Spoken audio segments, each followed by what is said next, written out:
Hello, my name is Lowell, pronouns he, him, and this is a sort of test drive session for the session zero of Sundered Isles. Adish gave me the idea to do this, basically just trying out like what does world creation, what does character creation look like in this system. This is a modification of Starforged. It is not Starforged is kind of a very different thing from Ironsworn, but they're of the same kind of game. But Sundered Isles is very much a reskin. It adds some new oracles and tables, but the mechanics are very much the same.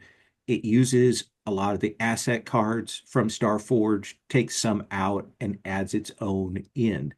And I was really curious about this because I like world building tools, and I wanted to see how this felt. I did have the opportunity when Alan ran Starforged for us to try that out. I really did enjoy those pieces. This session is part of Open Hearth Gaming, which is an online gaming community that you can find out more about at openhearthgaming.com. We have a Patreon that supports it. We have a dedicated online calendar app, and we also do podcasts. We have a feed for those that come through on a regular basis. But we are going to be kind of just working through this and making the choices and going through the steps of it. This is a game on the open hearth, so we are still using a layered set of safety tools. I know all of you are familiar with this, so I'll be fairly brief about it. We are using the kind of the lines, veils, and ask first. That's on the safety tab. If there's anything you want to mark, if there's material, ideas, or concepts we don't want to see present in the world that we create and the characters that we build. And so that's the sort of the bottom line thing that we're doing. The next one is the X card. The X card is a reactive tool. Basically, if we do hit something that maybe has started to hit towards a line or a veil or something, we want to X card that. Or if we hit material that we find objectionable, that we find problematic. This is a pirate-based game, which has a lot of colonialist, imperialist baggage to it. So we want to be cognizant of those things. And then lastly, open door, which just means that if you need to step away, you're more than welcome to step away for whatever reason you want to. So those things are kind of in here as our setup. We're going to be walking through the procedures. What that's going to be is choosing one of the sort of three kinds of realm we're working with, talking about what that's going to look like, choosing the truths that are uh, set for this world. And when I say choose, I mean roll or choose, however you want to do it. We'll then be creating a set of factions within this world. And once we've got those in play, then we'll create characters. And then after that, we'll define the ship. And finally, we'll do some map making, which will be putting some things on the map and also coming up with some places using some oracles and tables for that. You're welcome to use physical dice at home. And with any of these oracles, you can roll or you can choose. It is entirely up to you. If you decide to roll, again, this game uses a curse die, so it's a percentile roll plus a d10. And if the d10 comes up a 10, that means a curse is struck. And there are some specifically cursed tables, but otherwise, just know that if a result is cursed, you can kind of turn it in a particular direction. That's not applicable for all the tables, but it is generally present on there. We are going to be taking a few breaks throughout, just to tell you on that. I'll keep an eye on the time, and we'll work through that. So, any questions before I get started? Okay. A lot of the material in here is in the Keeper, but there are sometimes I may be referring to oracles in the physical copy or the PDFs that are in the Google Drive folder that I shared with you. We'll stop and check those out. If you got, yeah, the physical copy. Did yours stick together as much as mine did, the pages? I had quite a bit, but it's a nice book, and I like that they split it into two parts. Uh, I uh, I also actually really like the ring binder yeah. or whatever you call it. It's so handy for actually just laying it on the table. It's hmm great. and I don't normally care for that, but for this kind of tool set, for this kind Mm. of thing, it really does work. So I dig that. So we are going to go to first the Isles tab, and we're actually going to kind of scoot over to column H on the Isles tab. The first thing is kind of a big scale thing. This is something we'll talk about sort of uh, uh, general group decision making. Some of these I'm going to be throwing to people as we go around. But this one asks us, like, what kind of realm do we want to build? And they give us three options. We can do the classic seafaring realm. Sundered Isles are in an ocean, in a sea.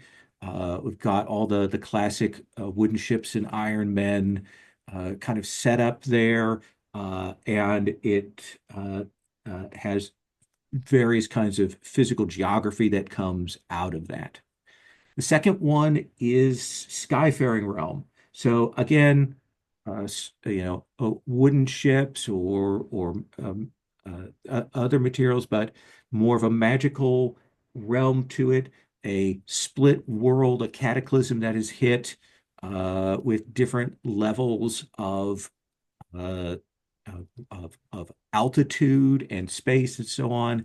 There are a number of these versions. The old Sundered Skies, Savage Worlds setting, follows this sort of approach.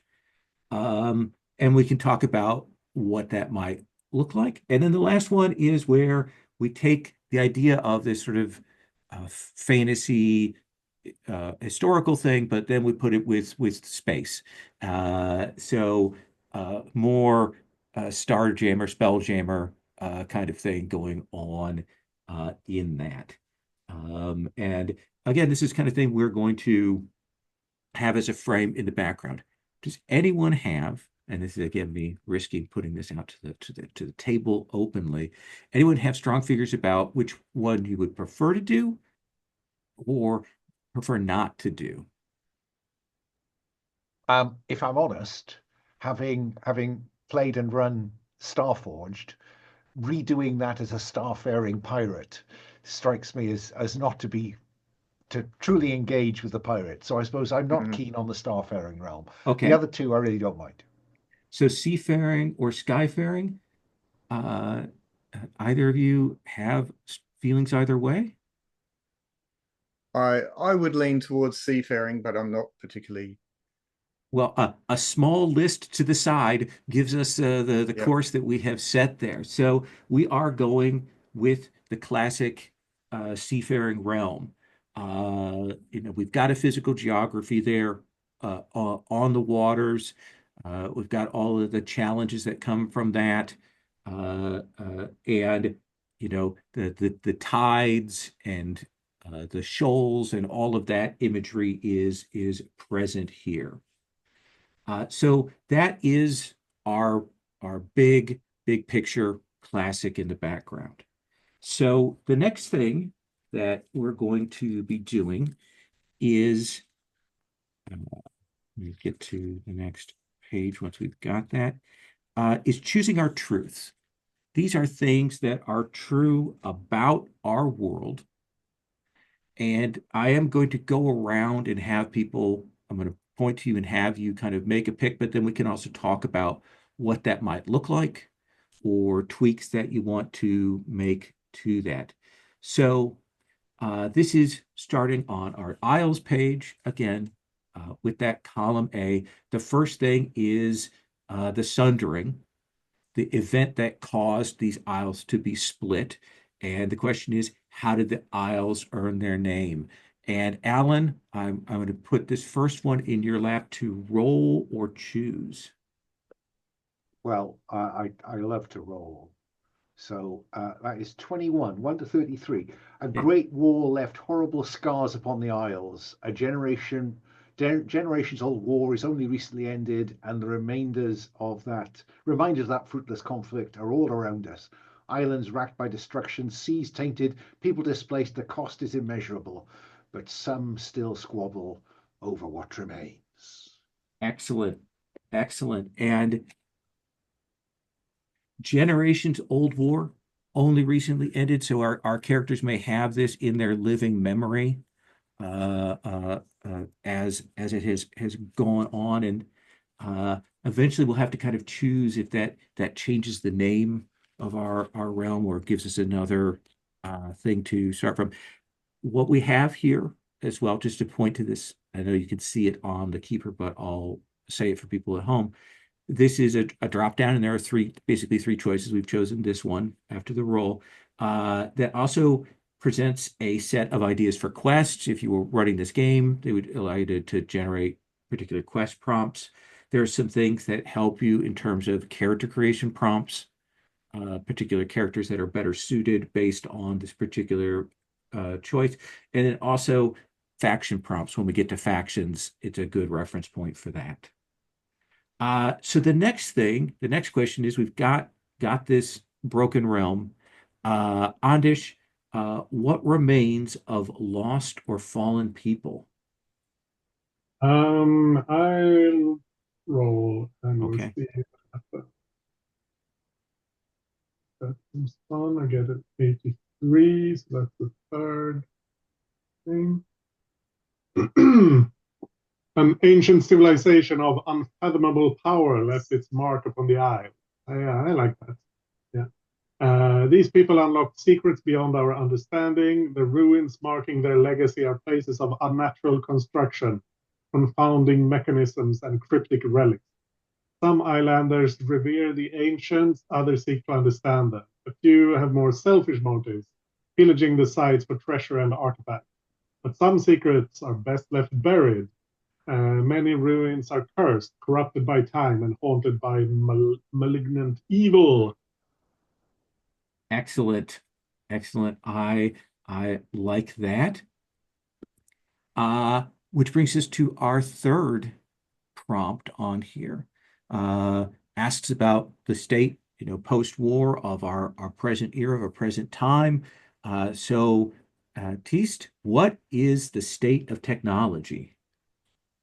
I'm going to buck the trend, and I'm not going to roll. Okay. And I'm going to go for it is an age of sail. Okay. Sailing ships navigate the farthest reaches and weather the fiercest storms. Their cannons unleash devastating barrages against rivals or raiders, and their crews wield muskets and blades to defend their decks. Some commanders plot a course through hazardous waters with chart and sextant, while others rely on a deeper understanding of sea and sky. But Okay. above all else, we trust in the loyalty of our shipmates and the strength of our vows. So there may be some magic here and so on, but we're not in the kind of the steampunk style. We're very much in the classic golden age of sail technology there. Yeah, Uh, I feel like it sort of mixes in with the first two in that there used to be all that, but mm. now we've had these, cataclysms and long wars, and that's that's in the past and everyone knows about it. But right now, we're just in the age of sail. Excellent. There's a little bit of that in classic Seventh Sea, has the whole idea of the Cinerath as a lost civilization, a lost tech that is out there. I like it. The next one is based on the question of iron vows, and this is a mechanic from Ironsworn, from Starforged. The idea that uh, there are vows that characters undertake that are vital to who they are. They define what they want. They are things that guide them. And of course, there are going to be other vows actually in play, but the iron vows kind of set the template for that. So the question becomes, we come back to you, Alan. What is the actual significance of iron and sworn vows? Let me see. So I've got it's either 17 or 71. So some see iron vows as a vestige of a more superstitious age, but the tradition persists. Or since the distant time when iron was first hammered into form, seafaring folk of the world carried iron bond stones as sacred keepsake. keepsakes. Oh, I like the idea of each bond stone is unique, a relic of kin and culture, passed from one generation to the next. Yeah. Okay. So uh and read the rest of that, the Oh, sort yeah, of, sorry. yeah. Um, Each bond stone is unique, a relic of kin and culture, passed from one generation to the next. They are said to connect the soul of its keeper to their homeland and loved ones, as if by an invisible thread. Thus, if lost at sea, our spirit may return home rather than remain entombed in the remorseless depths. We swear our vows upon bond stones as promises that will follow us to our death and beyond. But bond stones can also embody the curses of lost lives and forsaken vows, and bearing the weight, that weight can make them feel as heavy as a ship's anchor. Are the bond stones completely unique, or do you think there are any aspects or feels or vibes or things that go across them?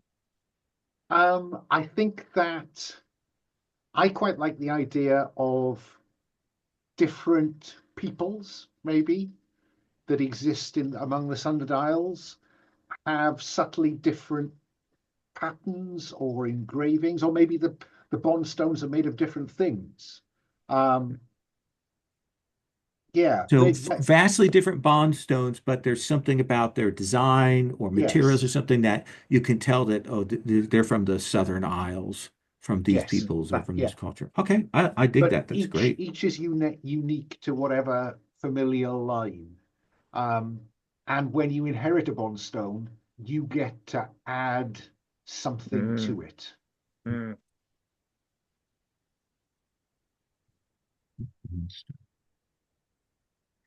That gives us an interesting question when we get to our character creation, is asking everyone what those look like and how that ties into your own background.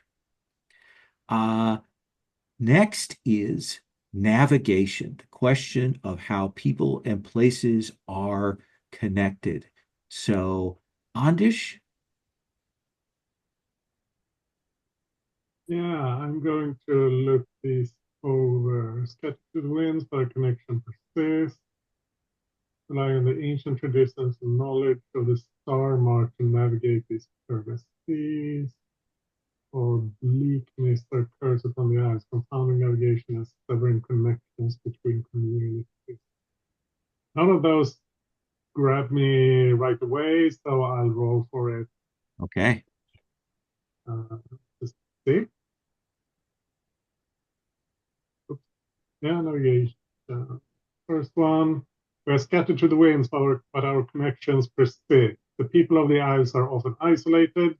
Trade and communication must overcome distance and the fickle nature of the surrounding waterway.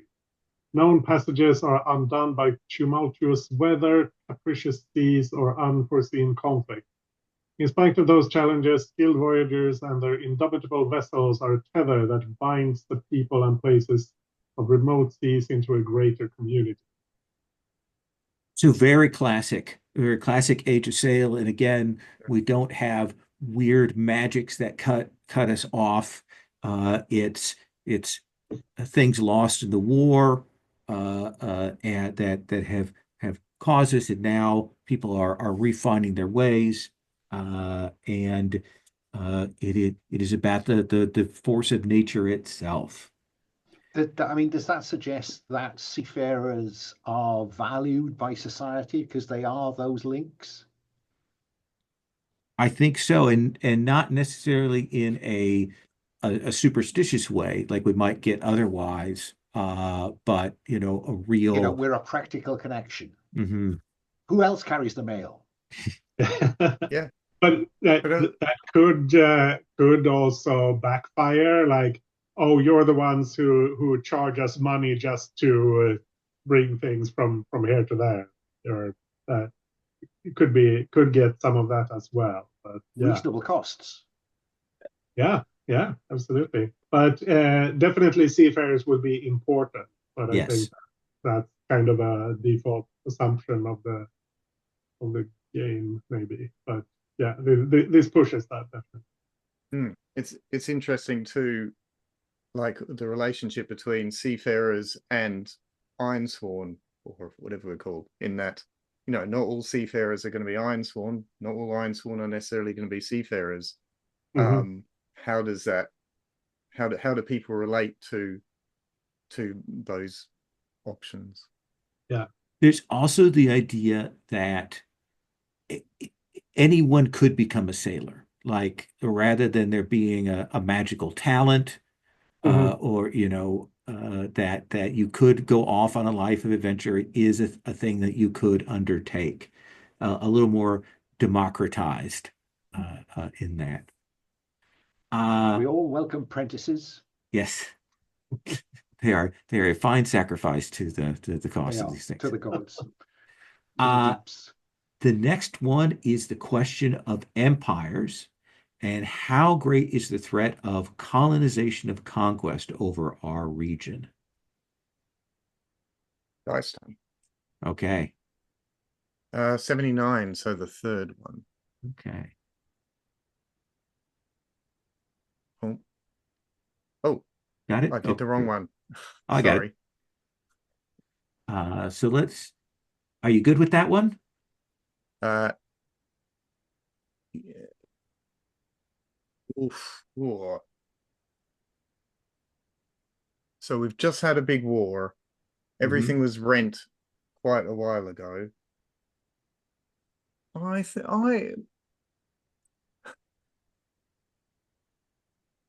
I'm not as excited about that Okay. one. Well, why don't you take a look at the other two and pick one of the other Yeah. ones?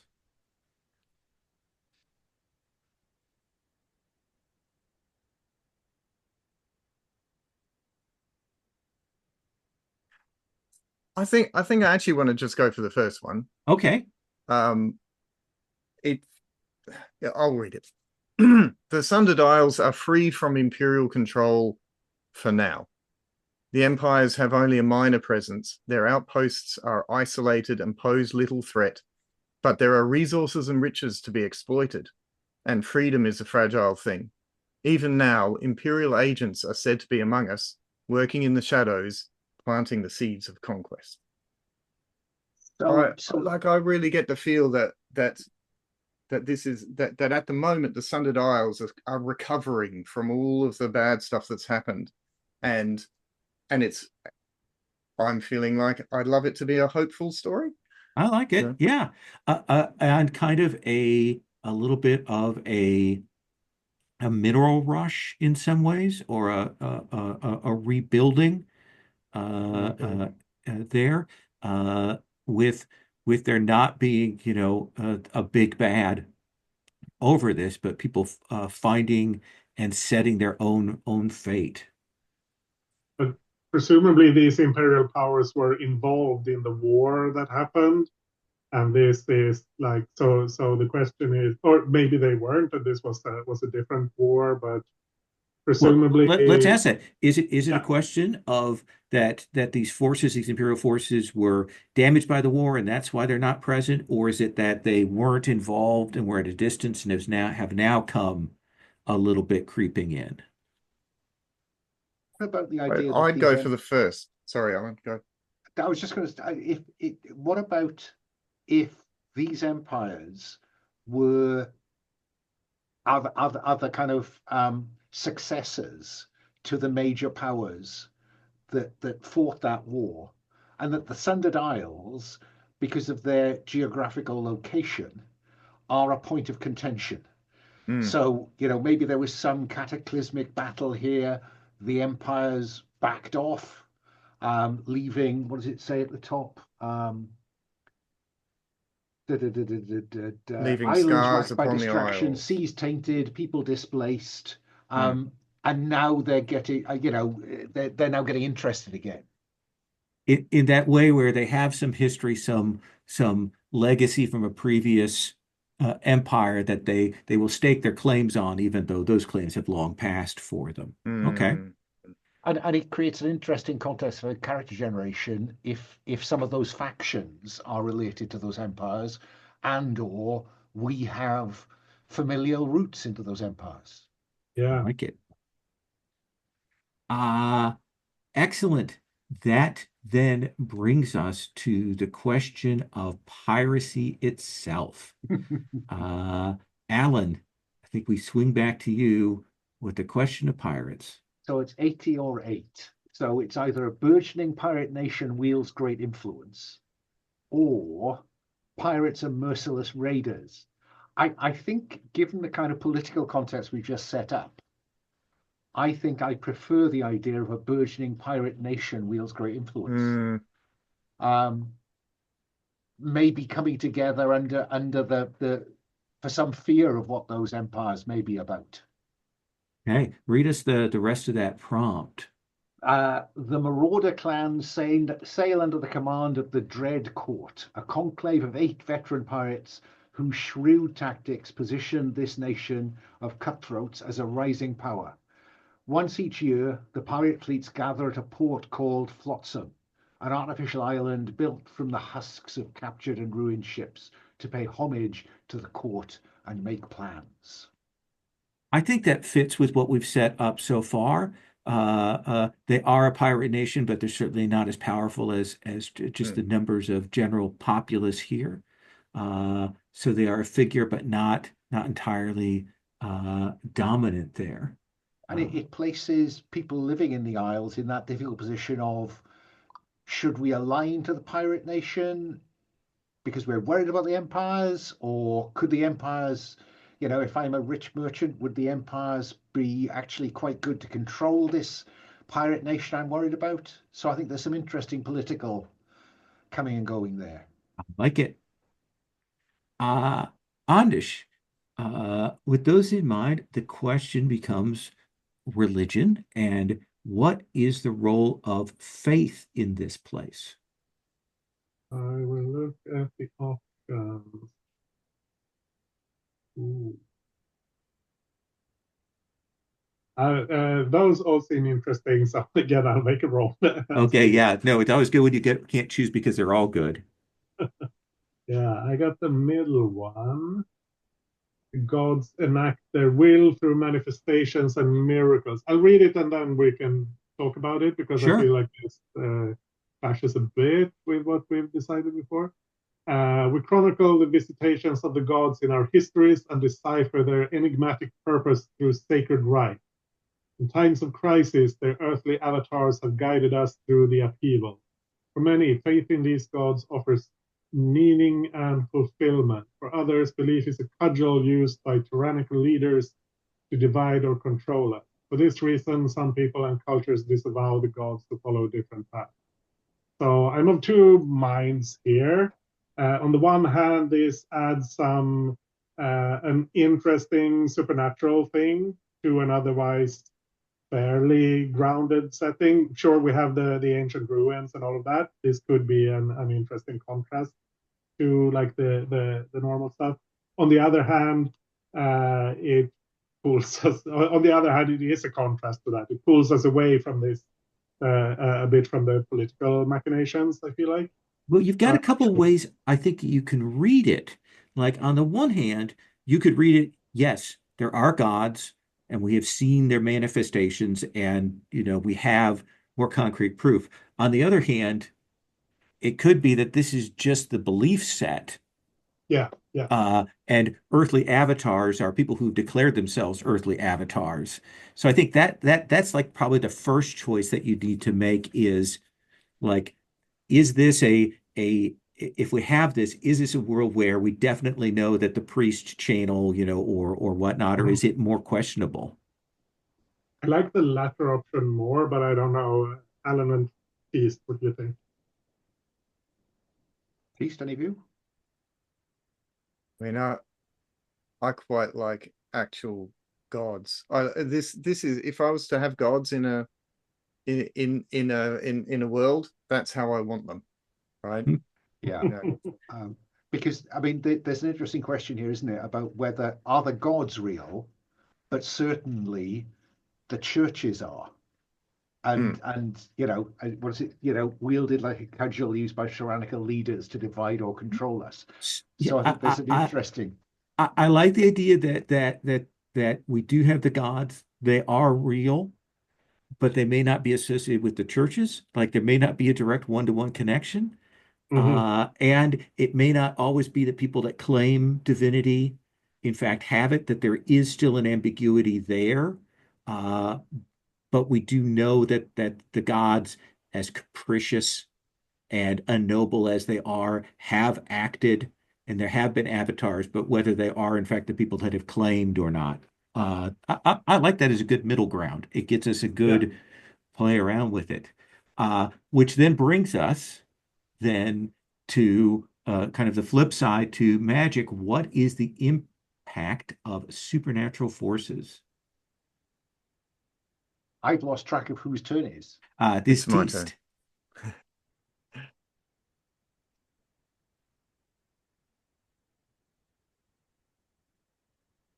I don't want to do the obvious, so I'm going to roll again. I'm going to stick with it this time. 67. So that's that is the. Oh, it's not. It's the middle one. Okay. Middle one. Magic is rare and mysterious, and I think that fits, right? Yeah. Um, the Isles lie at the nexus of the new and the old, very much what we've got going. Science and superstition, the known and the inexplicable. This collision of realities is a powerful but chaotic force, and rare folk can manipulate these unstable realities to cast spells and perform rites. In some cultures, mystics are respected. In others, they are feared or even outcast. What this makes me feel is that, of course, the empires are going to have their gods, right? Or at least their religions, their churches coming in. But here in the Sundered Isles, we actually have this rare magic, and there are actual avatars of the actual gods appearing, and that's in contrast to more of the science side of things that is coming from the empires from the outside in. I like that. The openness and freedom of this place. There's a reflection in its access to the strange and non-rational. Hmm. I dig that. And of course, I I feel do like, like, yes, oh, sorry. Go ahead. no, I feel like there's also going to be some conflation between magic and religion, at least in how it's perceived. Like if someone's doing something obviously supernatural, does that mean they're an avatar of the gods? Do they have some other connection to the gods? Are they doing magic? Are they using some of these relics from the ancient empire? There's going to be multiple ways to interpret what's going on. I have to say, I love the idea of there being this nexus between new and old, science and superstition. You know, Mhm. an age of enlightenment might be around the corner. and empires wanting this place on the one hand for the resources and access to that thing, but also on the other hand of taking control of what is a chaotic force Mm. and bringing it under the yoke of the imperial, the rational, the organized, in that classic way. I mean, maybe that's why the area of the Sundered Isles was a focus for that generation-long war. Yes.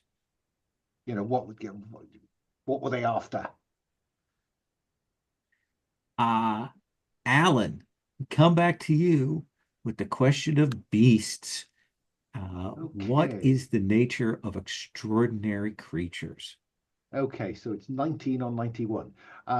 I do not want beasts to be lost to myth, but the tales persist. What's the top end? Here there be monsters. We are trespassers in a cursed realm of beasts. Monstrous lizards stalk the inland wilds. Flying reptiles with wings the size of topsails dwell in cliffside nests. Giant sharks and serpents cruise the coastal waters in search of prey. The much feared kraken, larger than the greatest warship, lurks in fathomless depths, and some ancient beasts are too monstrous, too horrible for even our worst imaginings. Oh, yes. Okay, I think that I makes mean, sense. you know, this explains why we've got a Sundered Isles, which is genuinely sundered. You know, these trade routes are friggin' dangerous. I like it. Also, how much a question of how much this is nature's work and how much it is this collision of realities that have come Yeah, here. yeah. Yeah, I'm getting strong kind of primeval time slip. Yeah, I was thinking, have these monsters always been here, or are they like a product of the war and the conflict, or Ooh, Interesting. some magical supernatural? Yeah. Uh, Yeah, yeah, this is a more recent phenomena arising out of the chaos of those wars. I like that. yeah, yeah. yeah. Yeah, and that's why the gods and the avatars are able to come through here, because the skein between the Yes. god worlds and us is thinner Hmm. here, or something like that, right? Yeah, Yeah. yeah, Uh, Excellent. And then Ondish, horrors. yeah. I What need to dreadful forces haunt the Sundered Isles? look at the and then the dead are peg upon the ice. We already had monsters, so I don't think we need a plague of undead. Uh, this seems. I'll read this one, and we can see if it feels right. Okay. The veil between life and death is as fragile as gossamer. In the darkest reaches of the Isles, ghost ships stalk the seas, undead guardians protect ancient tombs, and drowned sailors emerge from the depths in search of absolution or vengeance. Others may scoff at these tales, but we know the truth. Death waits for us all, but it is not always an end. That seems appropriate. Absolutely. I think that absolutely fits with the ideas, the concepts that we've created so far. Hmm. Yeah. Um, That multiple veils are variously thinned. Yeah. Yeah. Excellent. That sets our template for this. It answers the basic questions. The next thing that we are going to do is we are going to move on to look at the factions. So if you turn to the faction page, the faction tab, uh, what you're going to do uh, for each of these, we've got some faction tables. And the first thing that you decide is what kind of type it is. Is it a society? Is it an organization, or is it an empire? And you can see that for each of those, I've got the different drop downs for them listed there up at the top. Um, and basically, if you choose a society, you will roll 2 to 4 of the like bits from the Society Chronicles, one overseer, 1 to 3 touchstones from that. And then there are some things for cursts over there as well. And basically, we're going to have each of you come up with 2 factions that'll kind of fill out the board, and eventually we'll put those in the influence grid here. I'm going to pull up my oracles table with the faction bits on them, but you can see all of these tables are present on the uh, faction data tab. Uh, so if you want to just kind of pick, you can look there, but we've also in the PDF files, I believe, in the guidebook, and this is page. Let me find where this is at for the factions.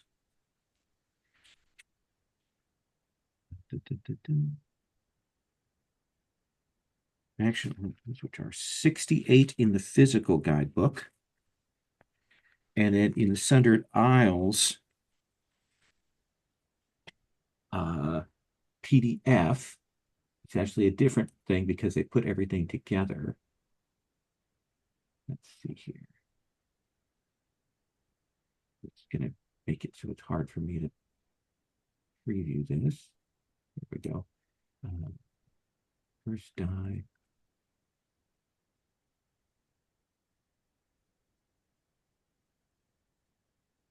I apologize.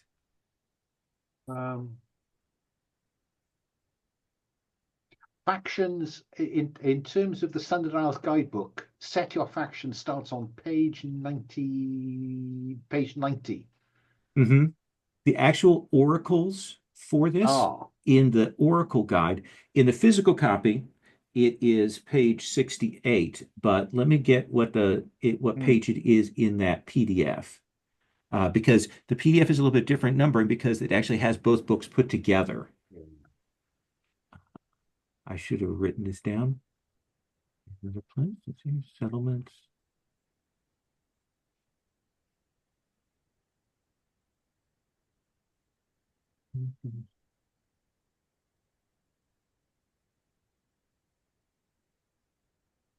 Ah, so in the PDF, it's page 190.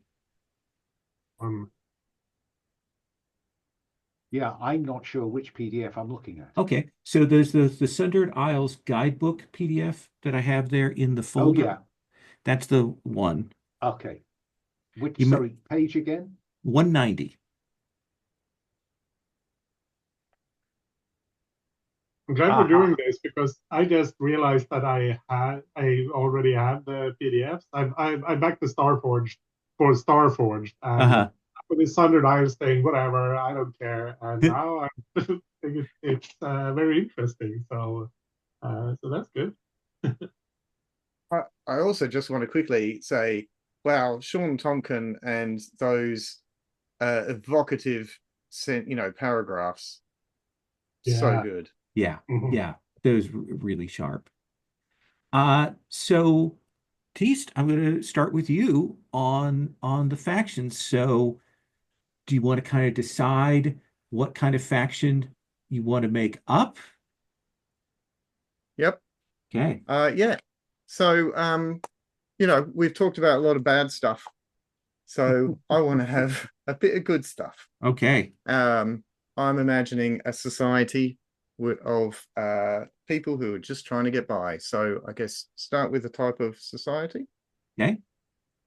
And I just typed that into the type bit. So then we're saying out of the Society Chronicles bit, I'm choosing 2 to 4. Is that right? Absolutely. Do I then copy them and put them down the bottom or something? So there are a couple ways you can do this. You can grab and copy that drop down and bring it down under elements Okay. and drop it in. Yes, and then I can do right. Oh yeah, that's cool. Wow, that's awesome. Let's put in 3 just to start. Okay. All right. So I'm not going to read all these out because Sure. there's a lot of them. And everybody can Oh, be I kind could. of thinking about this. We'll so I put Teast on the hot seat here first, but why don't Alan just think about what you'll want for your first one. I tell you what, I'm gonna roll for it, guys. To start. Okay. Oh no, I just smashed them. Oops.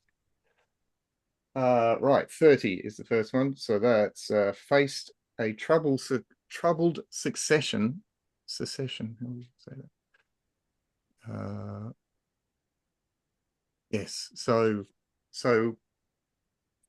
it's a fresh young group of people who just trying to get by, and the leader has passed away or been lost on the sea or something like that, and that hasn't gone terribly well for them.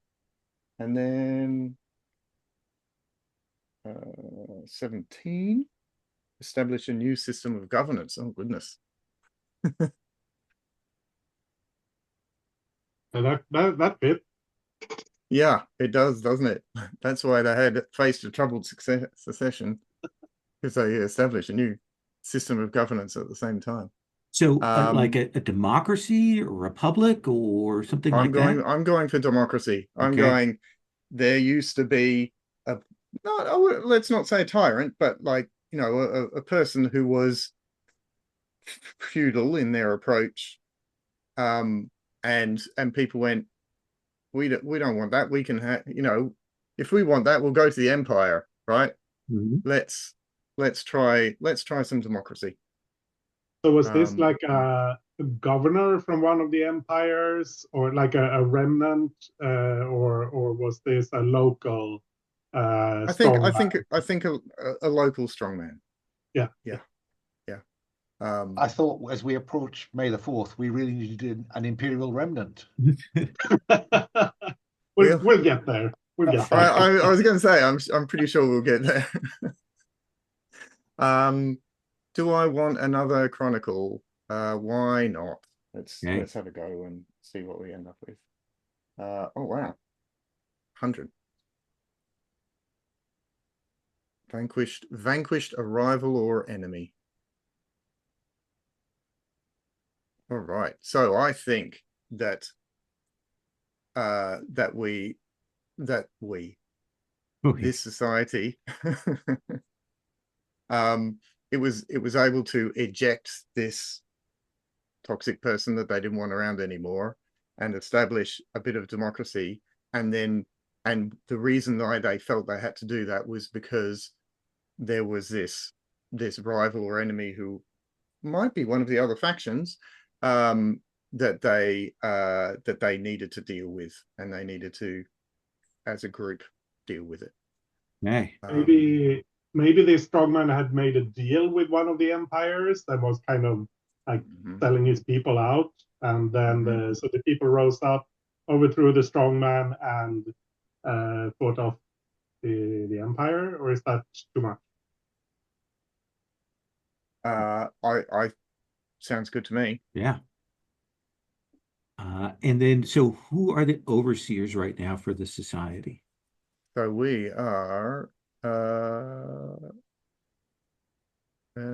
trying to. I mean,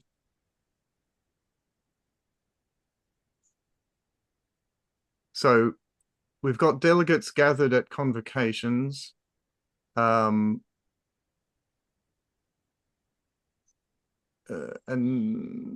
all the rest are a bit sort of self-appointed.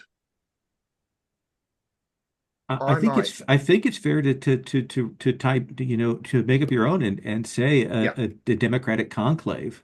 Yep, that's what I was going to say. So, but we have appointed local leaders could work for that if you want to go with one on the table. Here, I'll clear that drop down there for you. There you go. Oh, thanks. Thank you. And then society touchstones. 1, 2. Let's have a look. I'll have a roll again on that.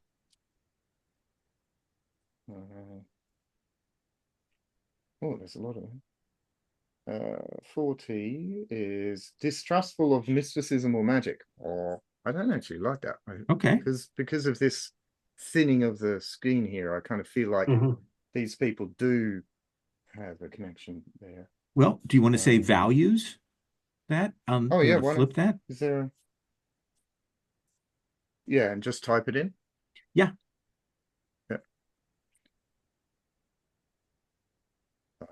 The easiest way to clear it out. I'll let you do your magic again. Yes. Me. Where was it? It was there you go.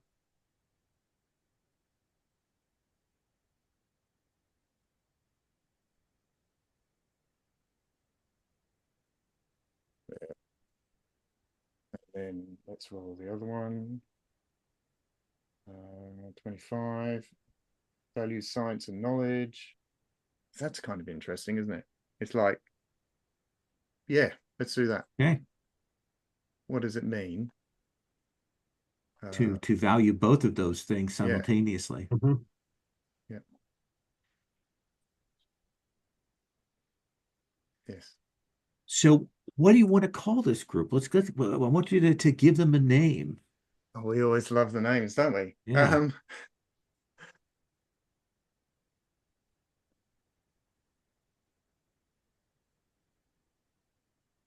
I think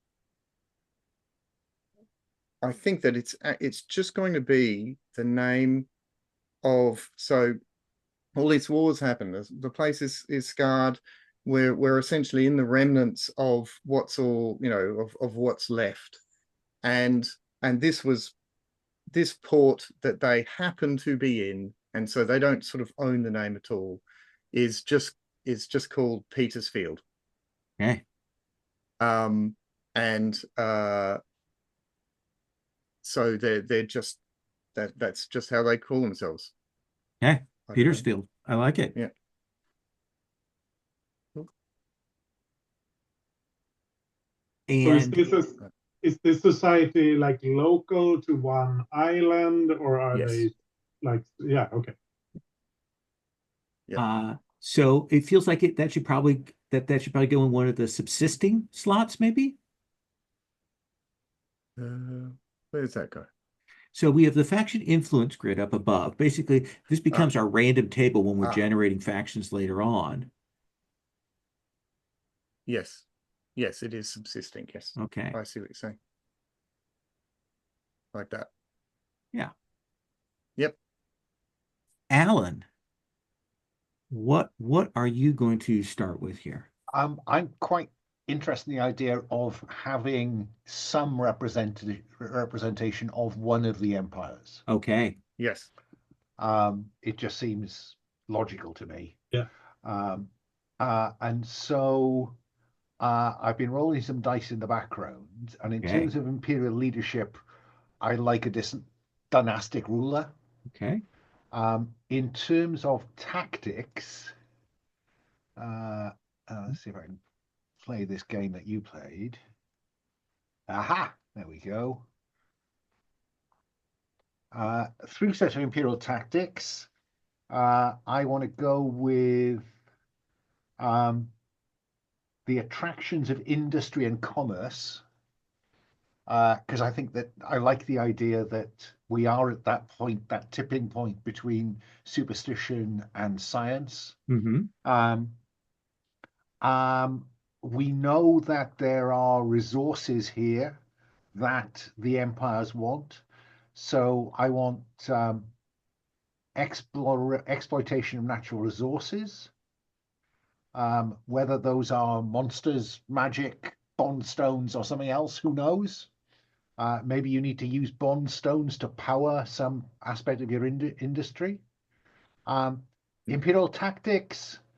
Oh yeah, let's have a big bad assassination. Okay. Yes, those people at Petersfield should be watching their backs. Mm-hmm. And then you can choose 1 to 2 imperial vulnerabilities. Yeah, now I think that there's some interesting possibilities here of building on the Petersfield. Hang on, if I control C that down here. There is one down here. I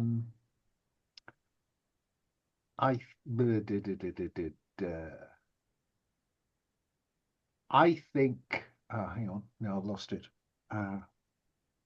Oh yeah, that's right. I think that the Petersfield experience has generated sparks of rebellion. Mm. So there may be some cracks to exploit here. And then let's roll a dice for the other one. 37 or 73. 37 would be lost. 37 would be infiltrated by a rival. 73 would be vulnerable. Neither of those really. I think the idea of rampant internal corruption is a cracker. Yeah. Classic. Yeah. Where is it? There it is. Those are the vulnerabilities. What do you want to name this empire, Alan? Yes. Let me think. I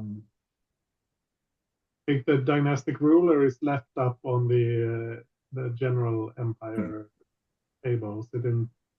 You can reset that. Oh, right. Should that be down the bottom? Yes, it should, shouldn't it? I added it under the detail. Yeah. Oh, wow. I mean, if I was a dynastic ruler, I know what I'd name my empire. um,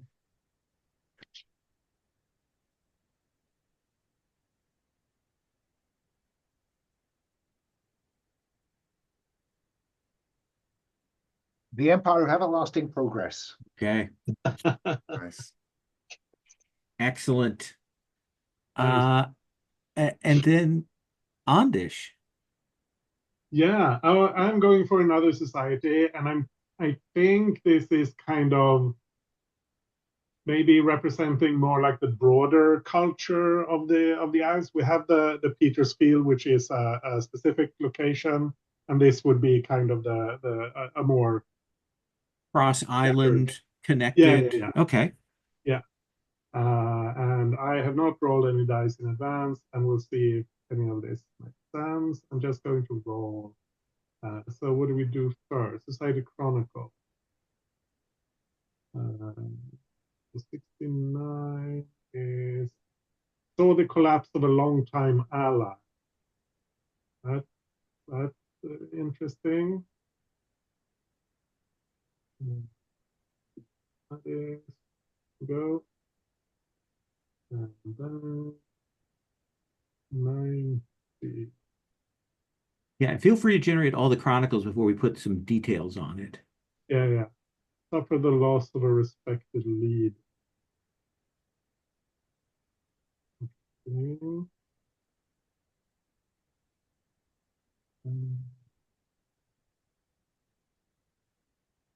55. Found a key academy or archive. That's that's interesting. Not sure how we'll fit that in, but I'll keep it for now. Oh, sorry, founded the key academy. What's the found? No, it was founded. Yeah, yeah, yeah. Yeah. That's more interesting. Yeah. Um, yeah, I'll keep rolling for the other stuff, and we'll see. At least the Yeah, no, I overseas. like that approach because it shows us different ways that you can go about doing this. Yeah, yeah. So 79 for overseers is single absolute authority. I don't think that works. I'm going to re-roll that Okay. because, like, for a broader society, Yeah. I don't think it's very interesting if it's just prophesied or fated rulers. That works very well Okay. with the other stuff we've established. So I think we'll go with that. Uh, prophesied or fated rulers. Yeah. I pause now before we get to the touchstones. Uh, so I think this was like a more united, like a realm of some kind, because they suffered the loss of a respected leader. I think their whoever was the leader was killed in these wars, and we know the wars ended some time ago, but still in like living memory, and they haven't been able to unite since then. Like they were kind of lost their central powerful figure. So the collapse of a longtime ally. Um, yeah, that could be another local realm. It could be one of the empires even, like they were allied with an empire maybe. Yeah, we've Um, established that these new empires are built on the bones of the old ones. So, yeah, something has changed there. yeah.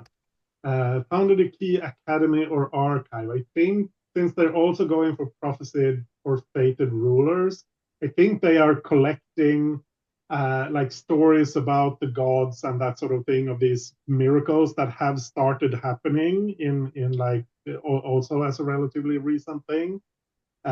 So they have they are very much into like interpreting the will of the gods and trying to find out what's happening. So it's kind of an order across that has a historical basis, but it's now maybe the seers or the soothsayers or, the star readers, the astrologers, or something of that sort?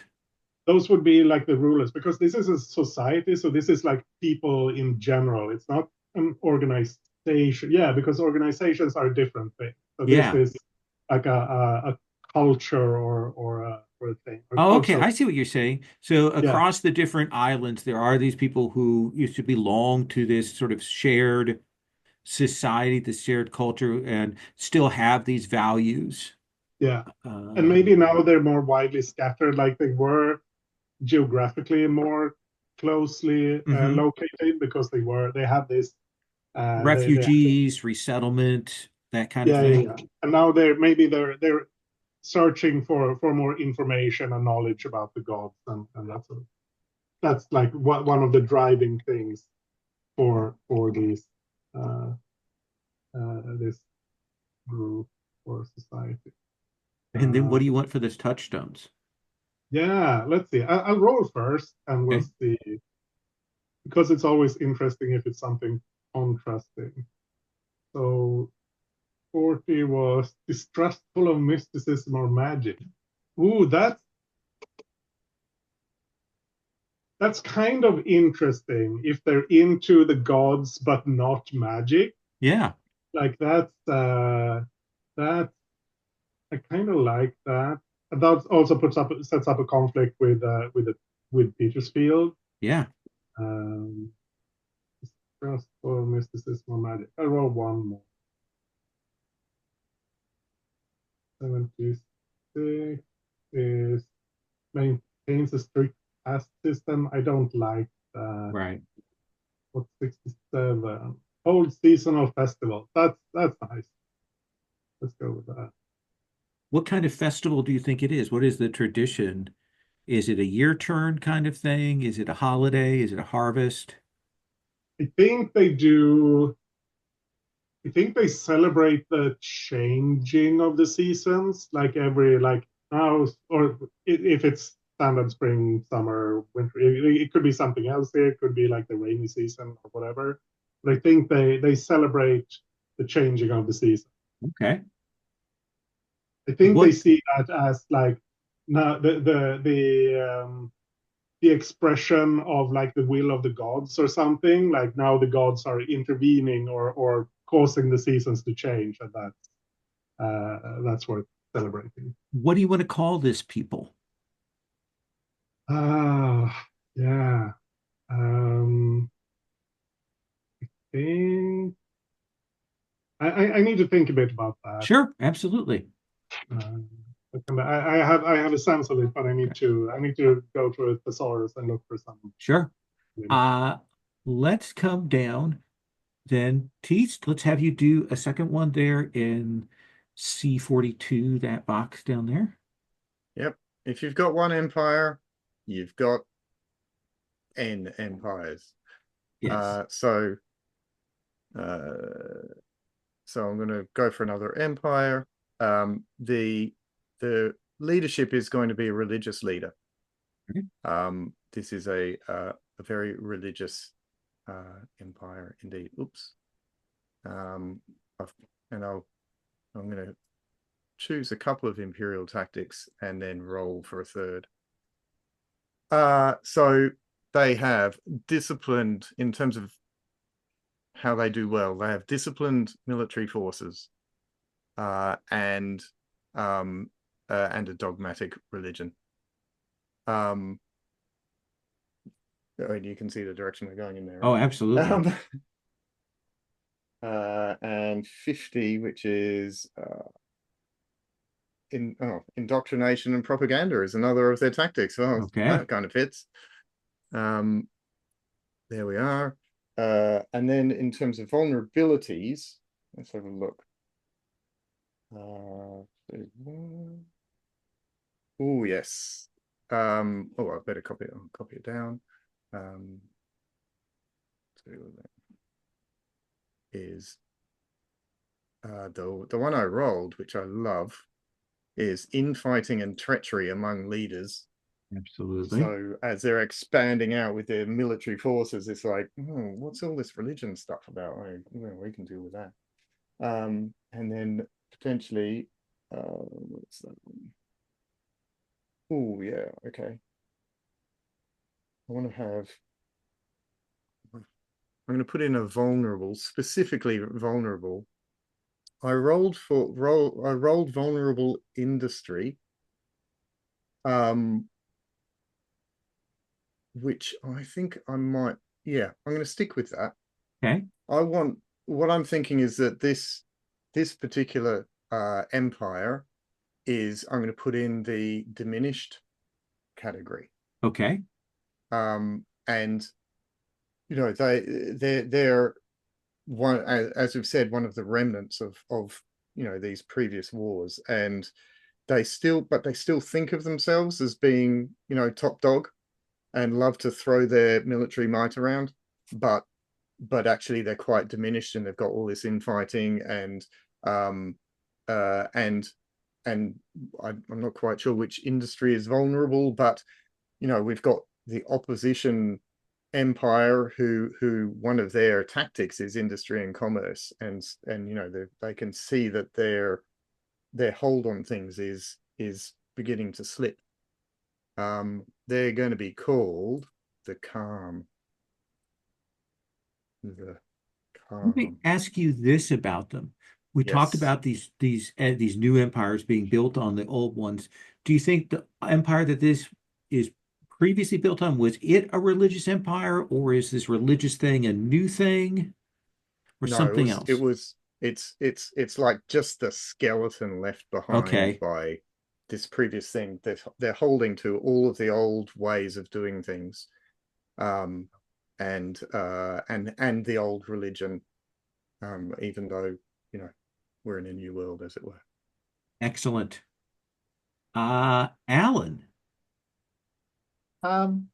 Yeah, I like what we've got. We've built our politics um, into our truths, and we've established some political tensions now that link Petersfield and what I've renamed as the Clastinian Empire. Um, and the Clastinians had some sway over Petersfield, and therefore we got some rebellion going on. But yes, I like what you were saying, Baptiste, about the idea that, you know, military might is old hat. What you need is efficient, mills. And so the economic dominance of the Clastinians is causing, um, these form this great military power as was, and maybe what we're seeing here are arms of that original empire separating up. So the military did that, the merchants did this, the religious did Oh, that, and all those aspects of the original empire are now separate. There's a bit of caricature in that, but it might work. But it does seem to me that we now need an organization, Okay. something on a smaller scale. And so far, I've rolled for spies, and they operate as independent cells. So, where are we? Oh, down here. Um, organization type. Hang on, made a mistake. Control C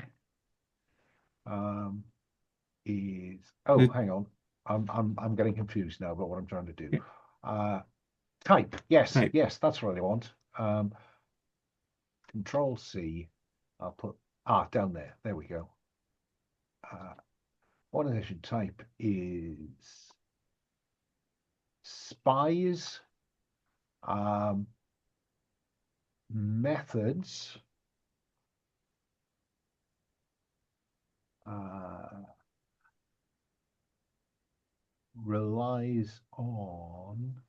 operates on independent cells. What would another dice roll give me for that?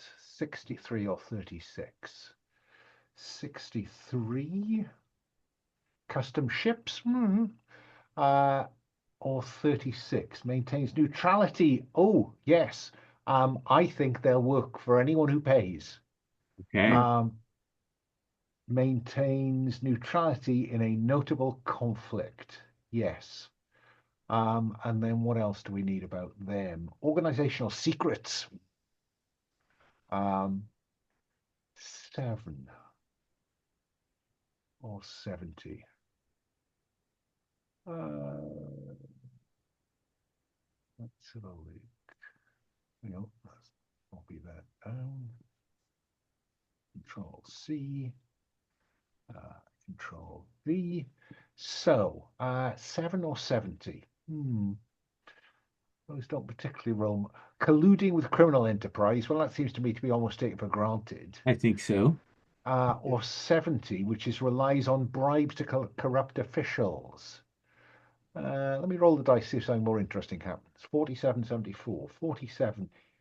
Infiltrated by a rival faction. Ooh. Or 74, relies on spies and informants. Well, they are spies. Right. So, oh, I think I'm going to rely on bribes to corrupt officials. Okay. I mean, the infiltrated thing could be interesting if that's like agents of one of the empires. So there's like an internal struggle, but maybe that's over-egging. Well, I did wonder about making them cursed. Simply because we have a Absolutely. set of tables for cursed. Yeah. Mm-hmm. You can So roll a what I'm cursed not type. certain about is how one integrates those. So Cursed are, let's have you roll on the cursed type oh, right. Okay. table. So that's the one on page 196, yeah? Yeah, I think so. To reveal current. Okay, right. Let's try that. What does that give me? 50 or 5. Artificers or monster hunters? Neither of that works. I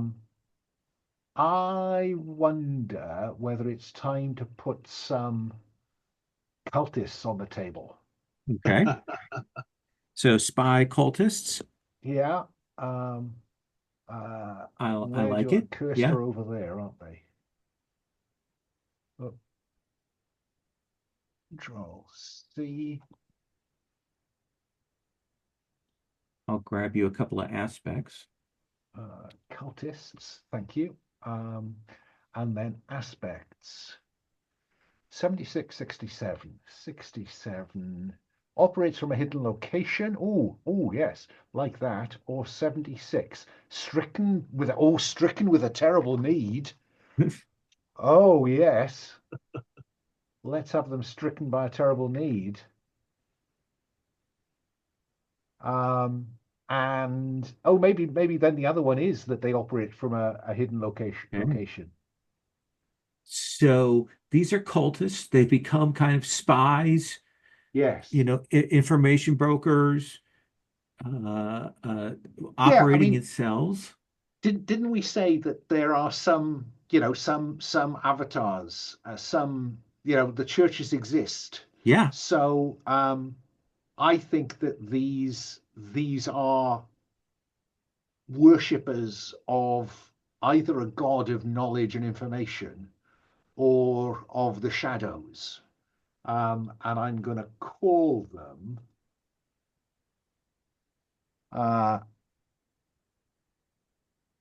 the something of the shadows. I'm going to come back to that. There are, of course, faction name oracles if you want to There are, find aren't them. there? There are. Where are they? Oh, here we go. A couple of Yes. pages on. Yeah. Yeah, they are, aren't they?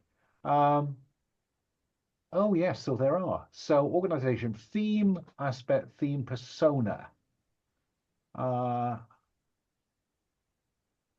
Aspect. Okay, let's try this. 63.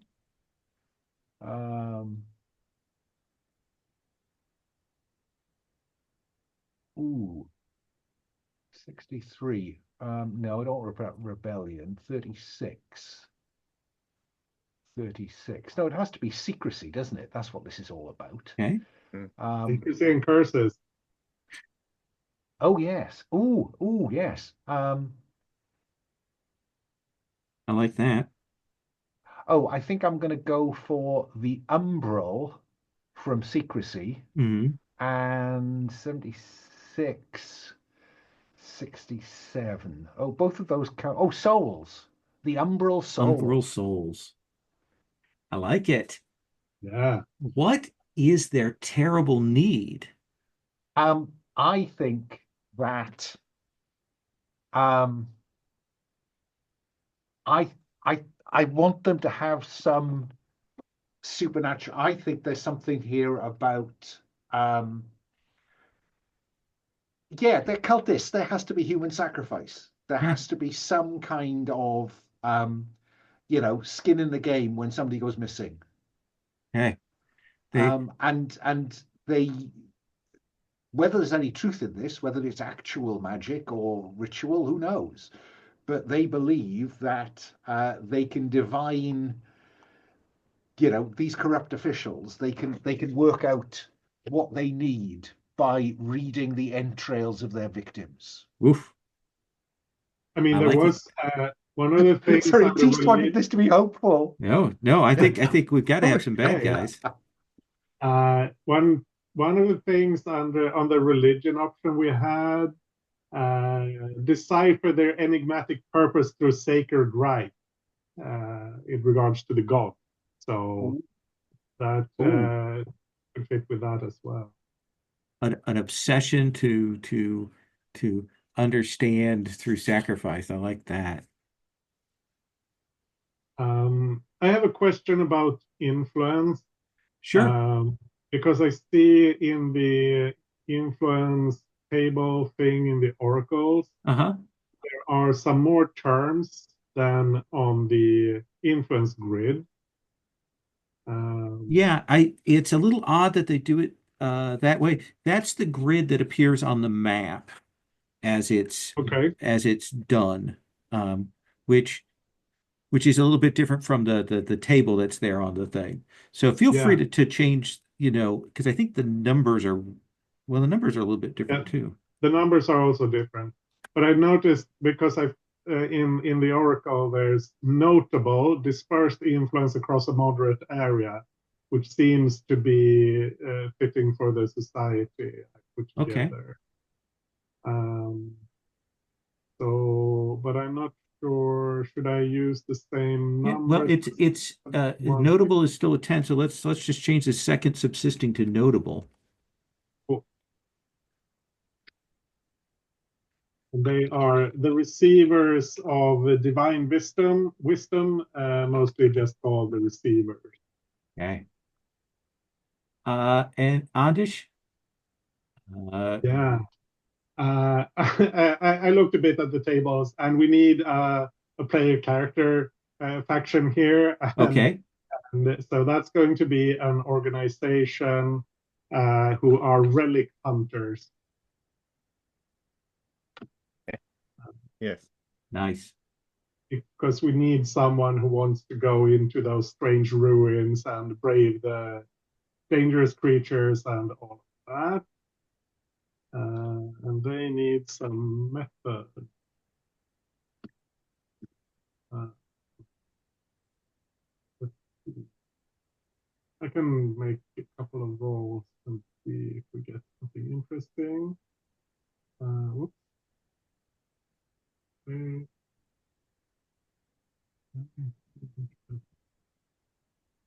See, where do we have organization method? Trades in a unique currency or asset. Well, that could be something related to the counting. Oh yeah. And honors fallen members with ceremonies. Yeah, that both of those work. So we'll go with those. Um,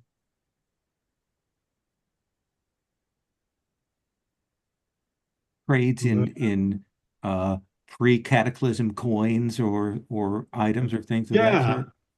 yeah. I think there's something like because they're going for the relics, but they will also find like various things. And I think like yeah, pre-cataclysm coins is a good thing. And maybe there's something special about these coins, maybe not, but that's interesting. So let's I quite roll. like the idea that maybe the coins are made of very base metals, so they're not actually valuable at all, and so no one, Mhm. looks at them. But this organization, that's what they recognize, that's what they trade in. And so it Yeah. kind of can fly under the radar of, if you're passing through an empire or whatever. Oh, yeah, that's interesting. So I rolled 15 and 16 for their secrets, which is probably the same thing. No? Corrupt leaders are siphoning resources. Don't like that. Exploiting a prophecy or superstition. I kind of like, because it's a very player character thing to do, to find a prophecy and kind of, oh, we're interpreting it this way, so we get to do this thing, or like exploit a rule in some way. That's I kind of like cute. that. Or using it to scare people away from places they want to go and check out. Yeah, They're very big into that. yeah, that's good. But I'll re-roll the other one. Not Uh, everyone knows that they're exploiting it. Right. Some of them think that it's true. yeah, yeah, yeah. Operates from a secret location.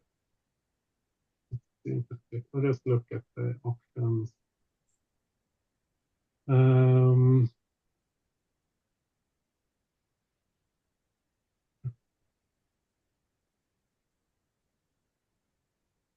Trafficking in dangerous goods. I'm not sure that would be secret if you're going for for relic.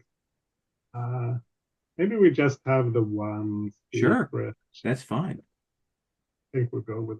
So they are like they are clearly like misrepresenting this prophecy or superstition, and that's how they or maybe it's like, oh, you need this special equipment to go into these places, or you'll be, or it's terrible danger and only we have it, so you better not go there.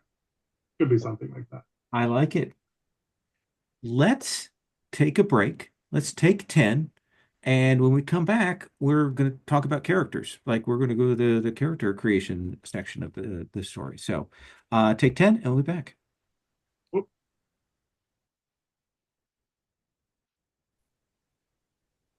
So the next thing we're going to do is we're going to go to characters. And uh, there is basically we start with, what are you thinking about doing? They've got some tables for inspiration for your backstory if you want to run that, and some questions there. So why don't we talk about what people are interested in, like for doing for their character, and then I'll talk about like what you do kind of pick wise. Andish, have you thought about like if you were going to do a character in this world, what you want to do? um I haven't thought about it, no. Okay, no, I think that's fair. That's fair. There are some tables for backstory, and there are some other like persona tables and things like that there. And I've got those in that character creation thing, but they're also there in the physical book in that But first section. the general idea is that we will be the crew of a ship, right? Yes, your adventures, you're going to be on a ship together, and uh, kind of once you've got a concept, you're going to pick two assets that are kind of set your special abilities. Teast, have you thought about what you might want to do? The only thing I've thought about is that, unlike every other time, well, I always go for sort of, innocent, naive characters, and so I want to go for like the exact opposite, some Okay, grizzled, cynical person. I like That's as it. far as I've got. Okay. Are we going to? I just Are we going to go for the relic hunters? Is that? I think Certainly that's you can probably attach what yourself we're. to that. I think in your concept, it's certainly uh, it's the faction that'll be most player character friendly when we get the vessel done. So that makes sense. Yeah, yeah. Alan, And have you it's thought about what you might want to do? I've been looking back at the truths and some of the character creation prompts, and I like the idea of the legacy of a deep dwelling people that might be waterborne. Mm. Um, and um, there was something else down here that attracted my attention. Um, and the idea of being a fugitive. Okay. Those are the two things that came to me when I was kind of scrounging, looking down there. Well, there's a tab with character creation that has the walkthrough, the persona tables, and Mm. things like that. And let me let you all think about this for a bit.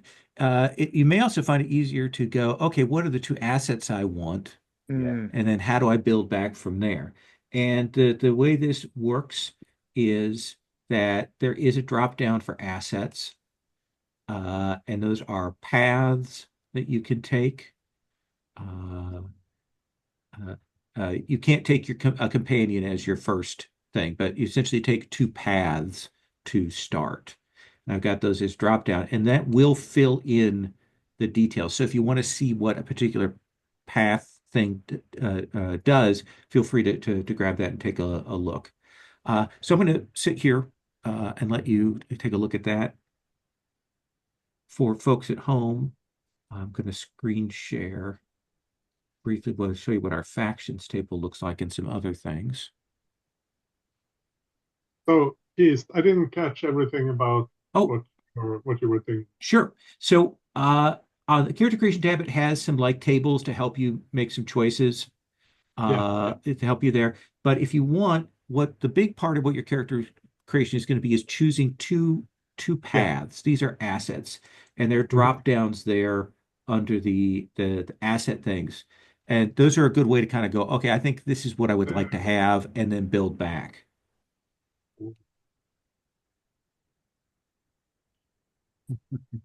I mean, it is. There are so many choices, Yes.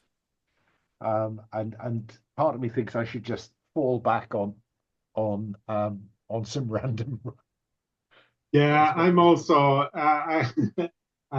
for this sort of thing, I like going random at least Yeah. as a baseline, and then The persona and the background tables are a good way to do that. yeah, Oh, yes. They're on the character Um, creation tab. yeah, nice, yeah, yeah, I've just had a couple of options come out of the dice. One of them is cloak and dagger, cutthroat spy paths, um, and the other one is pilgrim. I'm quite taken with the idea of pilgrim.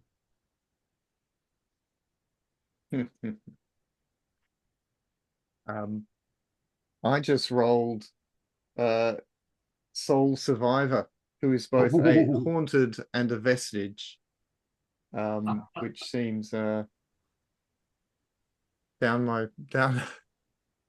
right up my alley. I like it. yeah.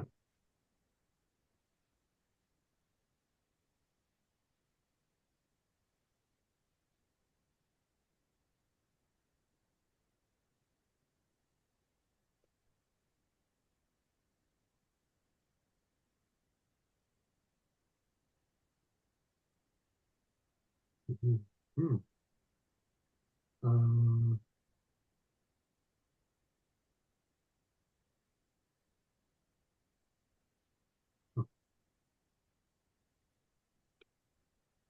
And the way this works with those paths is you'll put a check next to that first box.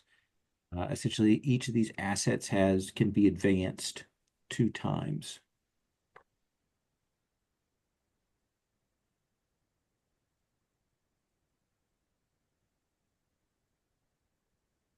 I rolled, or one of my rolls was saboteur, which Huh? is interesting.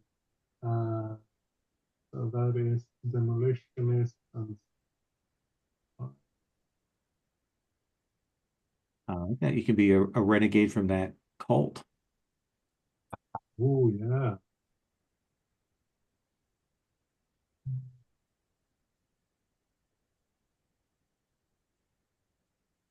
Or someone who's been fighting against the Empire. Hmm.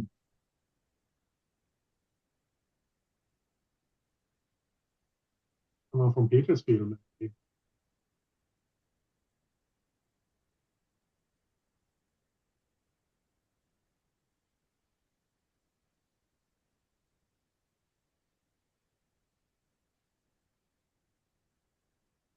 So, uh,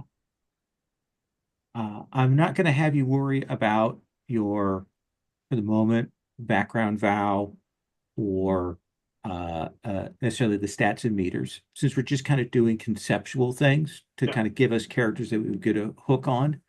Um, but Alan, why don't you tell us kind of what you're imagining right now? I mean, even if in the broad strokes. Yeah, I think I've gone for the nickname Pilgrim because I think I do follow a god. I'm one of these people who does have faith. Um, I think it's probably going to be some kind of sea or air god, Hmm. because that would tie in to why I am the ship's navigator. Um, and I'm kind of looking for an image at the minute of Hmm. a kind of Renaissance pilgrim. Um, and I you know, what I'm looking for is, I mean, in fact, we might end up somewhere close to Warhammer here. Um, Yeah. but I'm imagining someone who is, um, I mean, hang on. Let's just copy that image into there.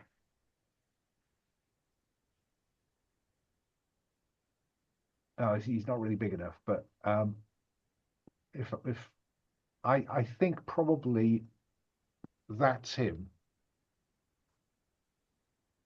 Um, Okay.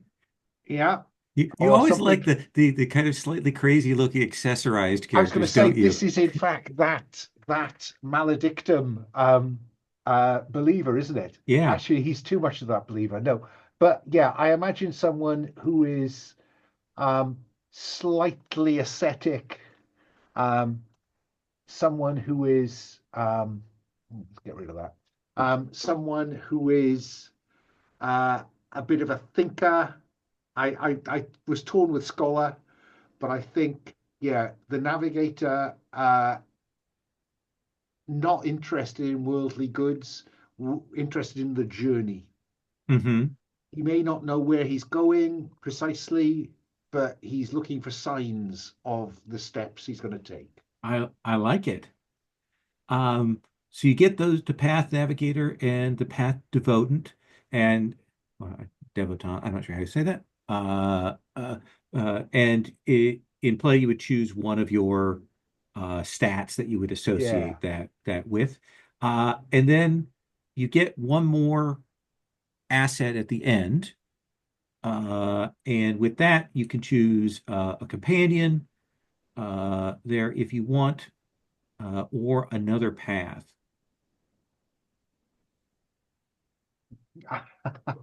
Companion the Kraken. Now Yes, that is a god worth worshipping. absolutely.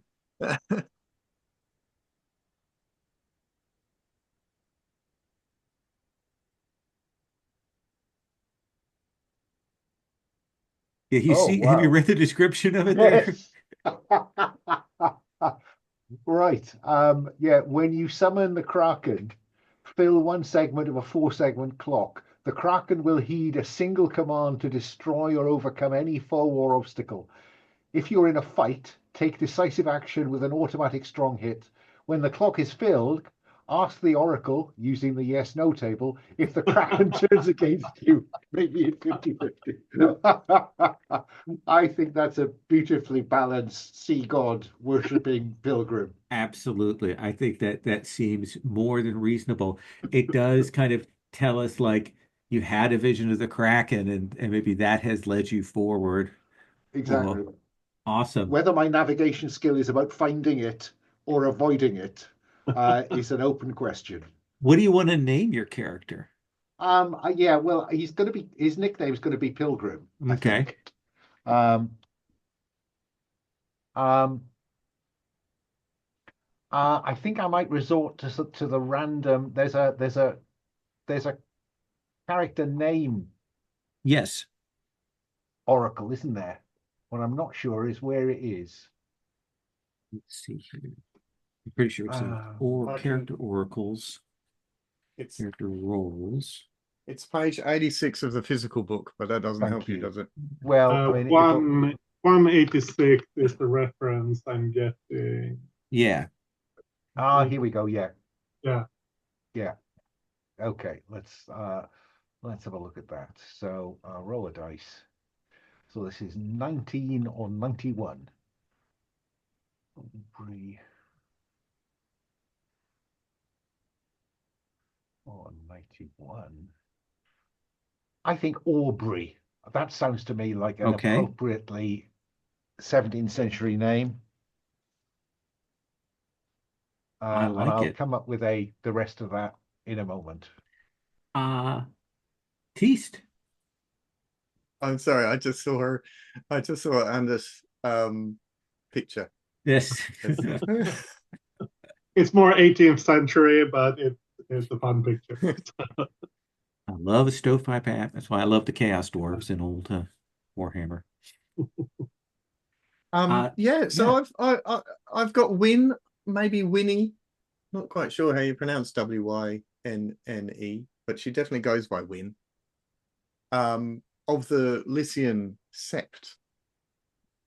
She is all that remains of the Lycian Sept.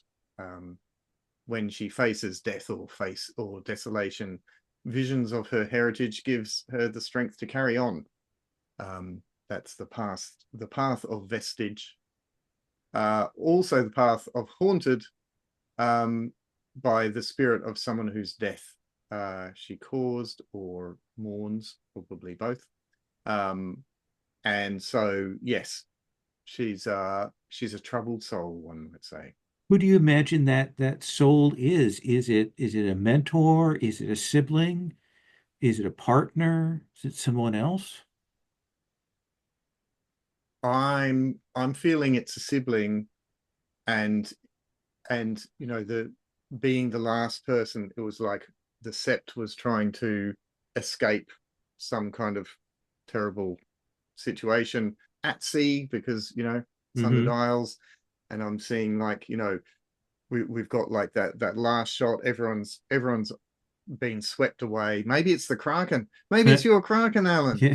um and that, you know, that classic trying to hold on to her sister's hand, and a wave comes in and washes her away. Excellent. I like it. How old are you picturing her? Early 20s, I guess. Okay, okay, that makes sense. Um, and so you get the haunted, you get the vestige. If you were to take a third thing, another path or a companion, what would you take? I haven't even thought about it, Yeah. because I was getting so excited about listening to all of Alan's stuff happening. I'll have a look. Okay. It looks Well, like Anders has a bunch going on. so Andish, tell me what you are imagining for your character. Yeah, so this is Archibald Corner, aka Knuckles. He is a saboteur. So his paths are demolitionist and spy, which means he can use explosives, and he's good at observing, infiltration, that sort of thing, the uncovering secret information. And I think his cover sort of, or his presented persona is that he's like a bit overaged tough guy. Like he used to be the muscle, and Hmm. now he's kind of the muscle, but not as good at it because he's like 20 years too old to be the proper muscle, which of course is makes people underestimate him and that sort of thing. That's the general idea. Um, for his third potential path, I picked cutthroat because that seems a suitably ruthless way for someone of that for that kind of person uh, to do violence. And perhaps unexpected for a person you're presenting in that particular way that you would. Yeah, What do you what is his like? How has he become this? Is it that he has fought against the Empire? Is it that he's escaped from another group? What do you think? I think I like the idea that he is from Petersfield.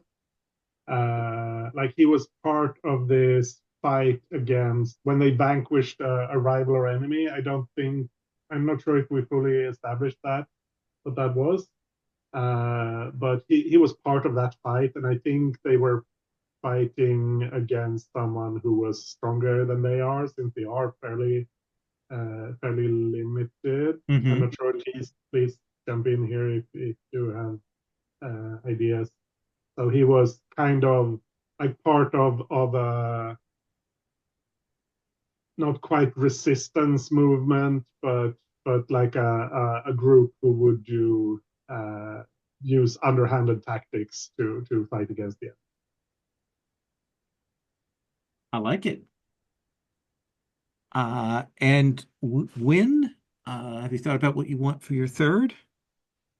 Ah, see, I ended up just going, for my usual sort of, I chose scholar, and it's like, hang on, no, no, I'm not going to do scholar. It's too much like what I always end up doing. So I'm tempted to also go cutthroat. I think It's Ooh, like that's she fair. was she was the one who actually like was trying to protect the septum, was always telling them, hey, look, we're in trouble, we're being hunted, we've got to do something about it. And they're all going, oh no, I want to read another book. you know. Um and so or what's Firebrand? Oh no, that's fiery energy. No. Oh, why not? Do we want them? I mean, just an observation. If you go for Yes, cutthroat, then there's the yes, potential of some overlapping spotlight time, and therefore less of it. yes, yeah. Uh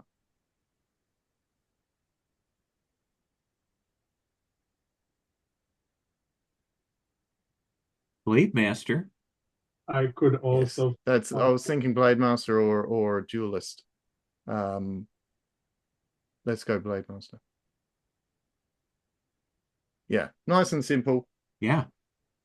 Nice and simple. Blade Master. Classic swashbucklery. I think that's a perfect thing. Yep. Uh, and well, we're kind of truncating character creation, but you would come up with a background vow at this point to kind of set your character's template. It'd be a thing that would kind of set things up for what is to come. But we're actually going to kind of move forward to the ship. And with this in the book, you get some options. And what I thought is we'll start you with a worthy command. You have a ship, an admirable vessel and able crew, just because it's so much more fun when we kind of start out. And command vessels, sailing ships, so we would set that. Uh, the next thing that we do is we've got some stuff to decide about the ship. And there are some tables for this, and I've got these under uh, ship assets. There's a table for this with the random numbers written by them in the keeper. and cursed ones at the end. So, Teast, I'm going to have you start with the ship's history. Let you can roll or pick for that. I'm definitely going to roll 52 or 25. Leased under exorbitant terms, or 25, captured in battle and awarded by the former captain. I think that's more swashbuckling, isn't it? Rather Okay. than immediately starting out in debt. And where, like, captured from whom? Yes. Which of the factions do you think can add that as a detail? We didn't make up the Pirate Nation as a faction, but they No, are we didn't. definitely part of the setting. Yeah, we'll definitely have them in. The GM would fill in those particular blanks, but yeah, we would have the Pirate Nation. And I'll be honest with you, I'm slightly worried about having captured it from the Pirate Nation, given that they're likely to be a more presence than one of the empires.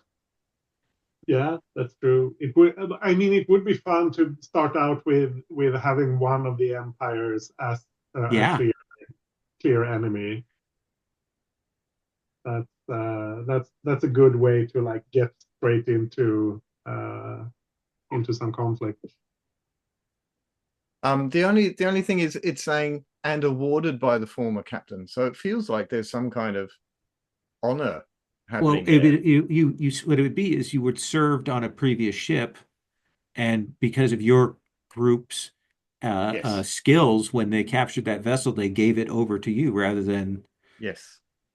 Rather than kept it to themselves. yeah. It was a lesser vessel. They're like, oh, you've it's your turn to okay. Plus, you get that crazy guy with the Kraken, and they kind of want them off the boat. So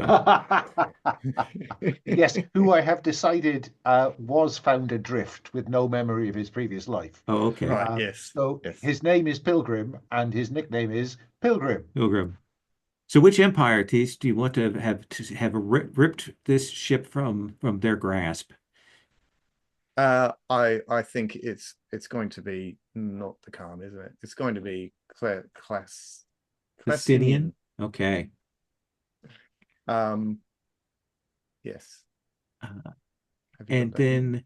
then we will say we'll say it is a fine ship, but I think it is a small ship still.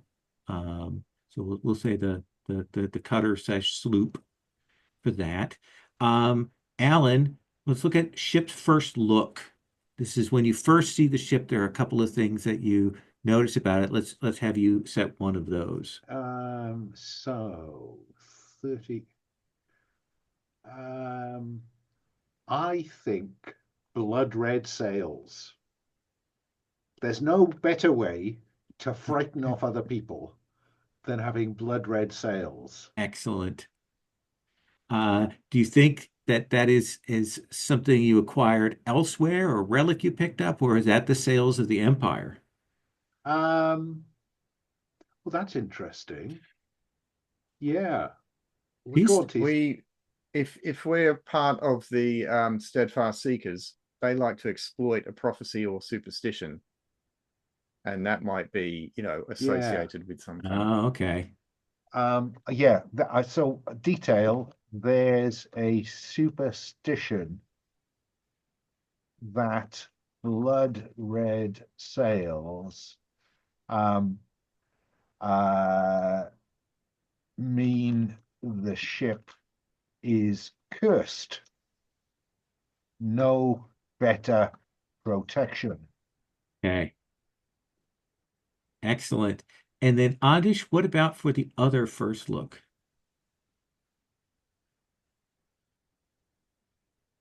You are muted. Sorry, I rolled a 60. The table on the in the character keeper is a bit disordered. Oh, yes. Mechanized weaponry. But that weren't they good at industry? They were. I like it. That makes sense. Some clock punk weaponry there. Yeah. Yeah, that's cool. Yeah, sorry, I did a sort by number, and of course it did the thing where it sorted by number rather than Yeah. thing. Yeah. Um, and in fact, Did the the thing cursed you table is truly off there. yeah. Um, uh, Did the thing you asked it to do and not the thing you wanted it to yes. do. And then the ship's symbol, Teast. Yeah, let's have a look. Let's roll as well. Yeah, we're gonna have fun with this, aren't we? 40 exactly. Lion. I mean, it sounds like the sort of thing that would be left over from the From an imperial. from the Clastians, wouldn't it? Doesn't it? Yeah. I feel like so that's a ship symbol. It's a lion, Hmm. but I feel like, and I'm open to suggestions of what that we've we've modified it a bit. Like the thing I'm thinking of is like we've put on an eye patch on the line, but Oh, maybe okay. something not quite so trite. But that sort of thing. I like it. Any suggestions on that front? Yeah, eye patch. Are we up for eye patch? Is that a bit too silly? It feels a little bit.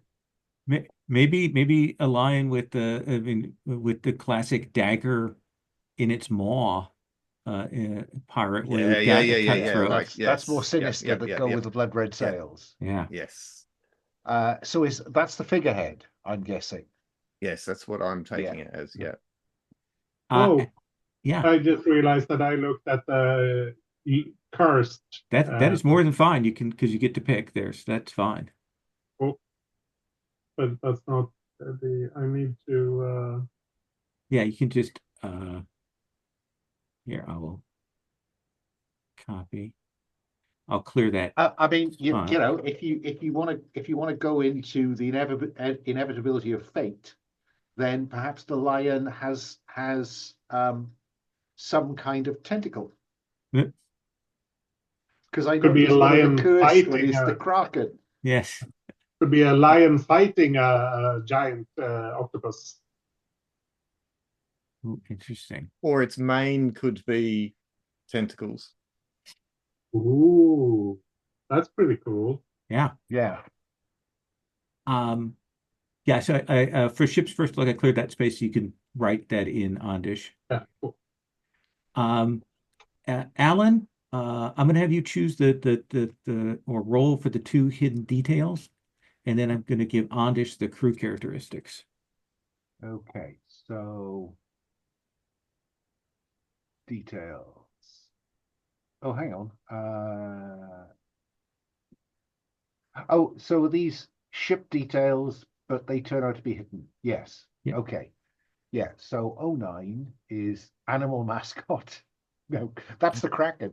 It is. And it is hidden. Or 90, which is unexpected ship mission. Yeah, what is that? What? Let's see. Let me see. Yeah, it's on one.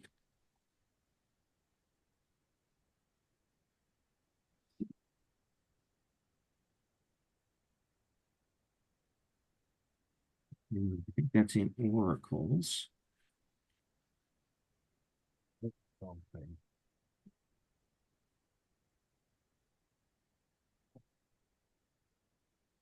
Oracles. Treasure oracles are okay. Oh, I bet it's in the PDF. Oracles start in the play at 118. What kind of oracle is it saying? It says ship's mission 139. Well, sailing ship oracles. Yeah. So Yeah. it's 134 in this PDF, I think.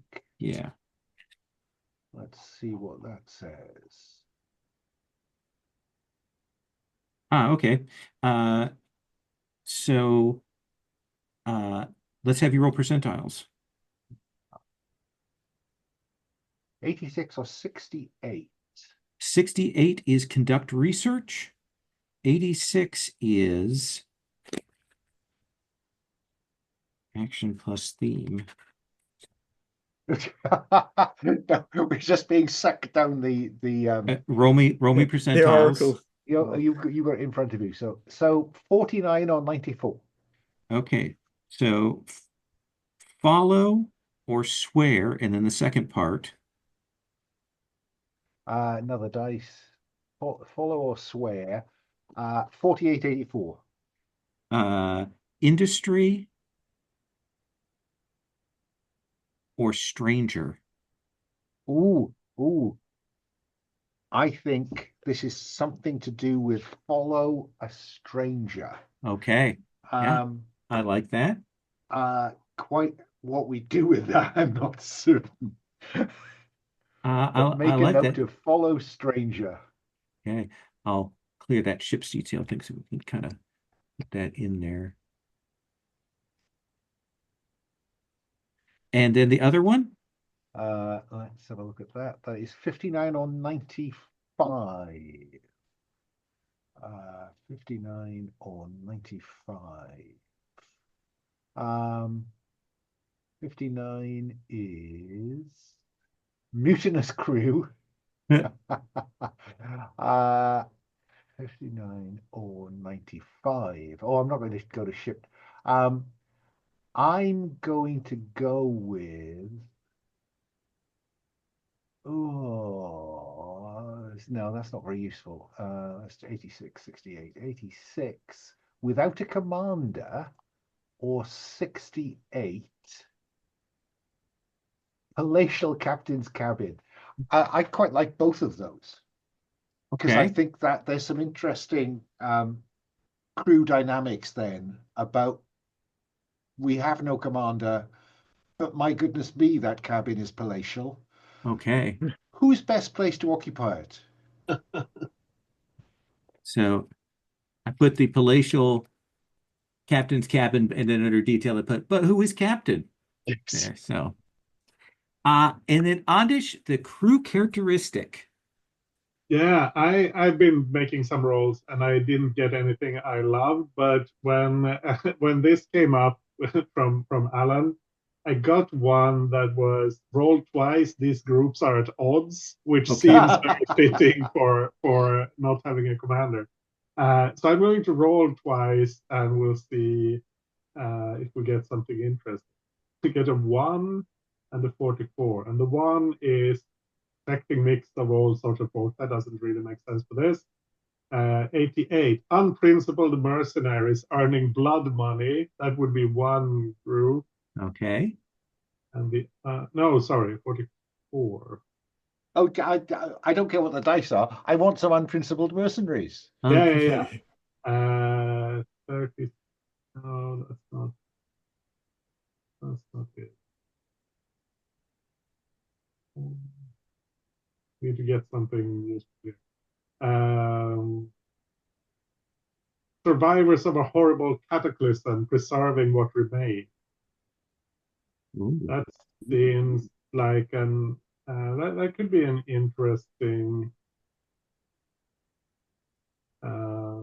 Yeah, those are definitely more, not necessarily idealistic, but at least a more united group. And then the unprincipled mercenaries. I think this is connecting to what we said about, yeah, you take this ship and go far away. Also take this crew because I like it. Uh, Excellent. So that kind of sets us up a vision of the ship, what it looks like, who is at it. So we can kind of get into it before we wrap. I want us to work through and get some things on the map here. So I'm going to turn to the pages for this. So we've got a sample region, and you can see that uh, uh, we've got settlements and islands. We've got a grid there of spaces. This is how Alan showed me how you can kind of build stuff up. And I've got some sample islands and icons for weirdness that are on the regions icon page there. So let me find the section for generating these in the rules here. Okay.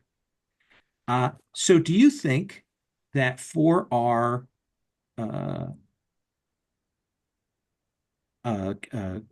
area, we are in the myriads of the Shattered Isles where we've got widely settled islands?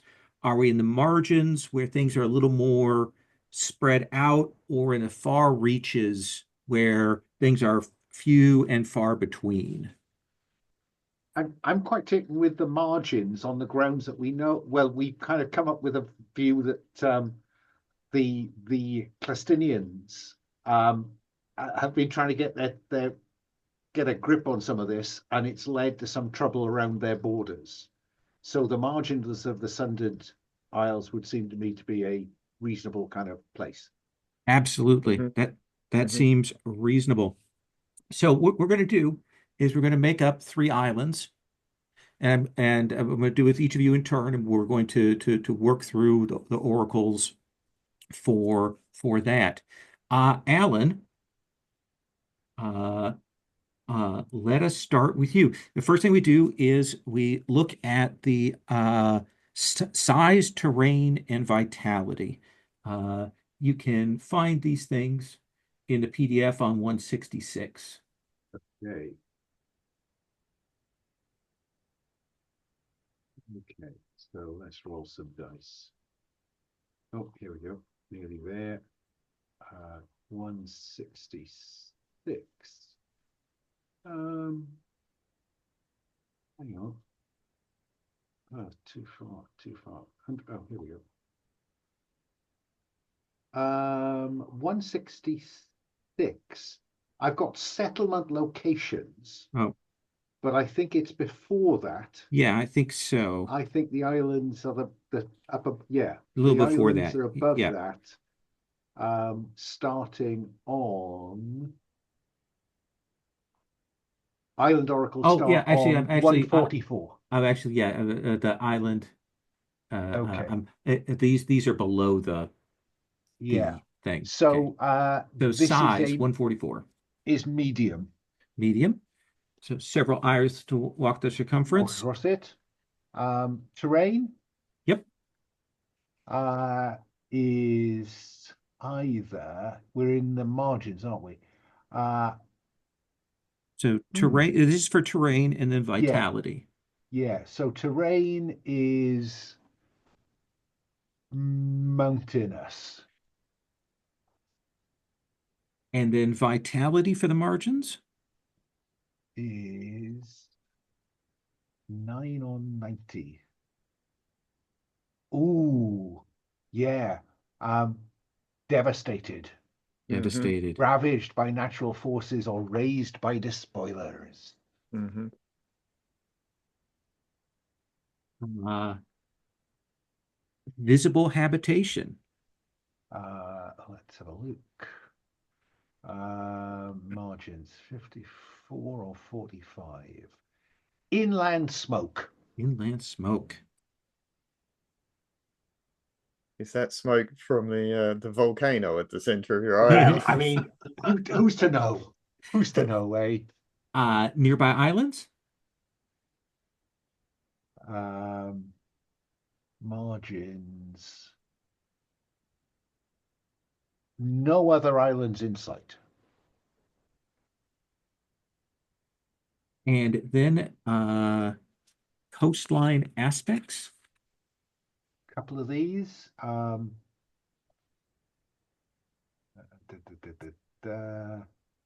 Exposed mudflats. And makes no sense.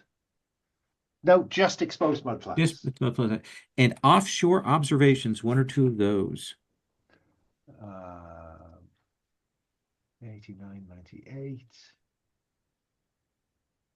Ooh, a ruin. Okay. Um, and that ruin is at the water's edge. Come back to ruins later. That's a different oracle.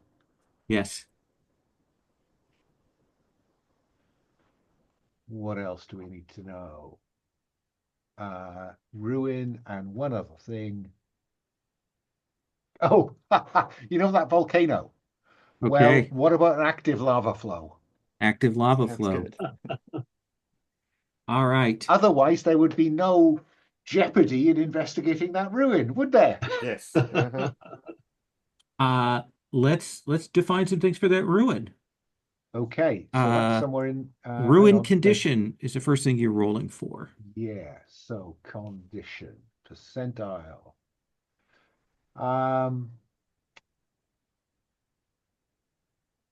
Unrecognizable. Yeah, reclaimed by nature. Unrecognizable, reclaimed by nature. But how big is it? It is, though, a large, imposing structure.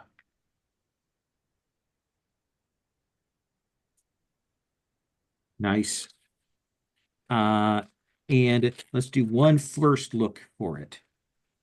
Sunken or flooded.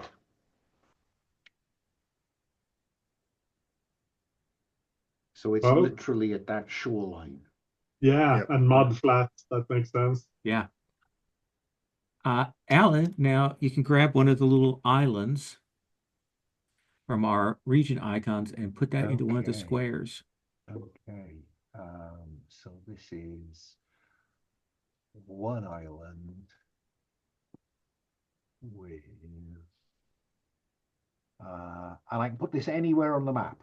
Yep. There we go. Okay. Excellent. Oh no, hang on. We can't see any more islands, can we? I'm sorry. I need one that doesn't have Oh, anything yeah. else near it. Let's go for that one.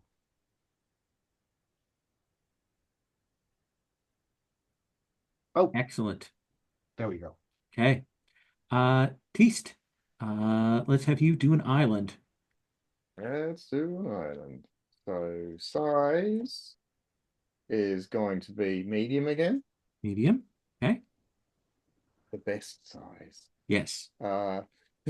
Terrain is 78. Mountainous again. I might roll a different one. Let's do Okay. it really wants to be mountainous. Oh my goodness, it really wants to be mountainous. All right, I'm gonna, sloped terrain rising gradually to a prominent ridge or peak. Okay. So not quite so mountainous. Vitality. Vitality. So we're at the margins for this one. Lush. Lush. Lush. That's the way I like my islands. Visible habitation. Is a seaside settlement. Yes. Ooh, go to the settlement. They're taking advantage of the lush habitat. And the nearby islands. Yeah, is several islands in sight. Okay.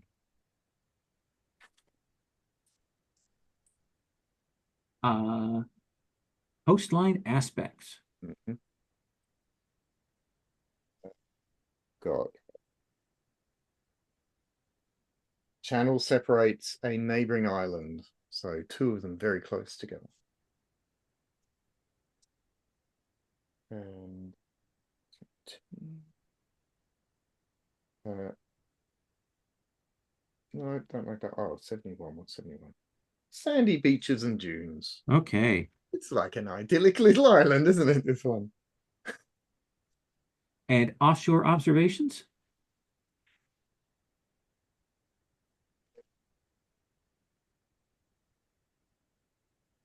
Oh, a dead reef system. Dead reef system. Yeah, but dead. Yes. So why is it dead in this tropical paradise? Yeah. What's going on there? And a second one is a shipwreck. Okay. presumably on the dead reef. Yes, it would be, wouldn't it? Perhaps Interesting. that's why it's dead. Maybe Something that's what I said. cursed Or has. maybe that's why they didn't see it and wrecked on it. Well, let's Um, have you roll now. Where since you established that it is shoreline, then, right? Or is it yeah, sea for that, do you think? Probably shoreline, right? For the being off of the reef. yeah, just I mean it's gonna be very close. Okay, Yes. let's have you roll. So position.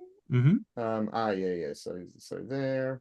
Okay, and what did I get? I got that. So awash, partially submerged. I mean that makes sense. The scale is that it's just a small cutter. Wholeness, Is mostly intact. mostly intact.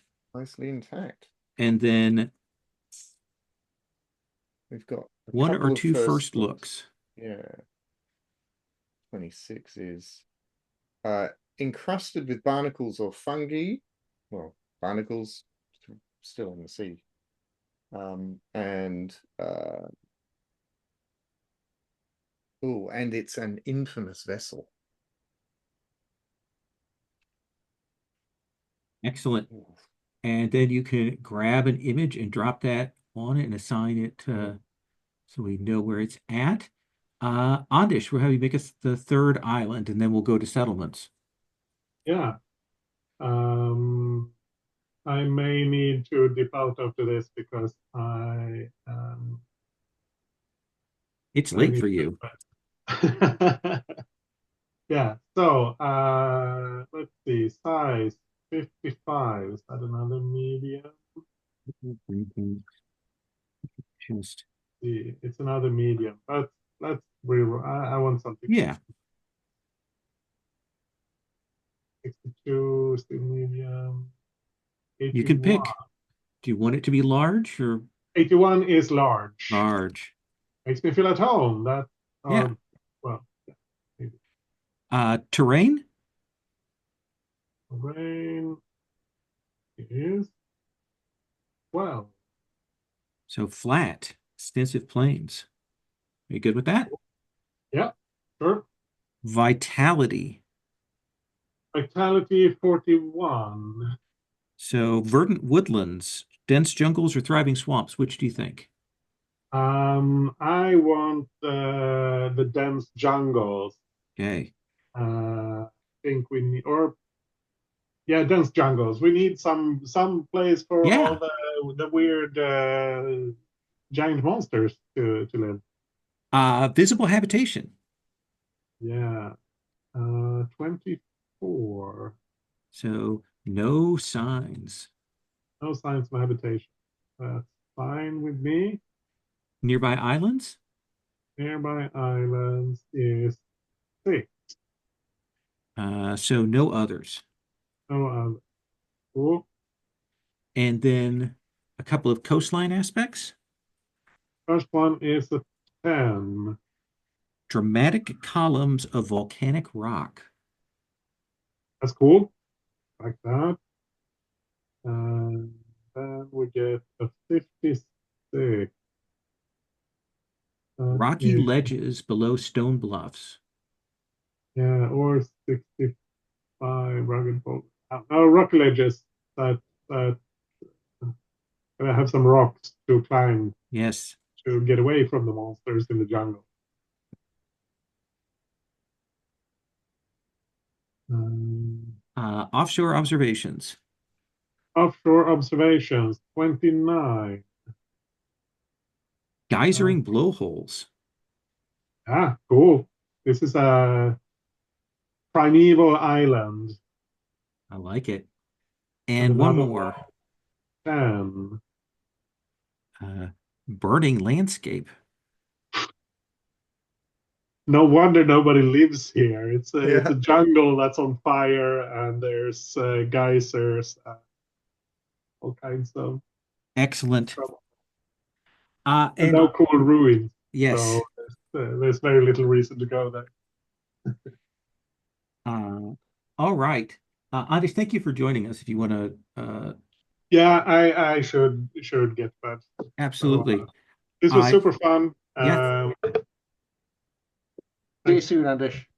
Yeah, hope so. Okay, right. Take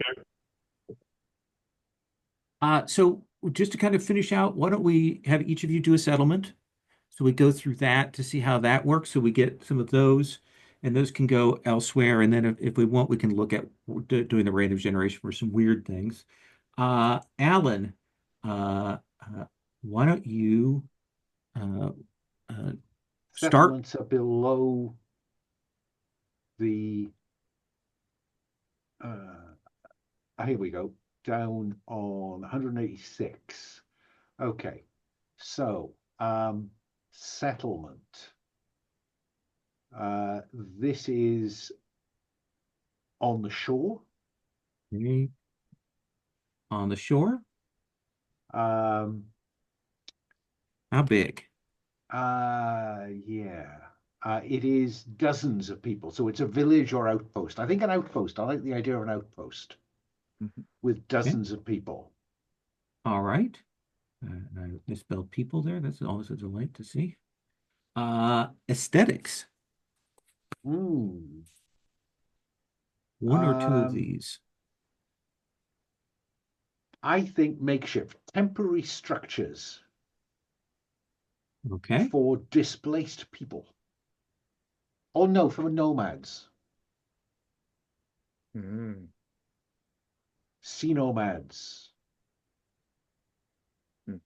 Which is why it's an outpost. Do you want another aesthetic or do you want to move on to first look? Yeah, let's see what else I can throw up. 7 or 70. 70.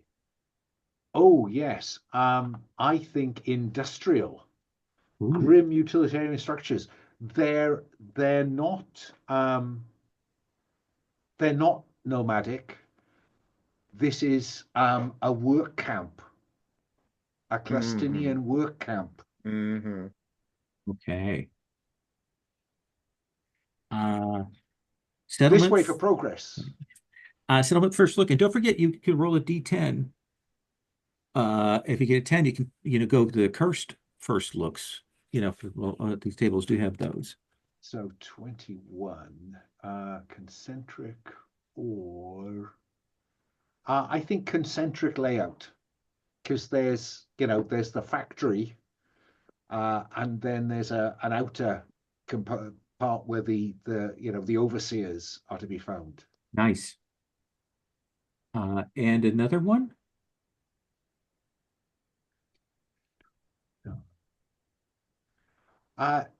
Defended by an imposing stronghold.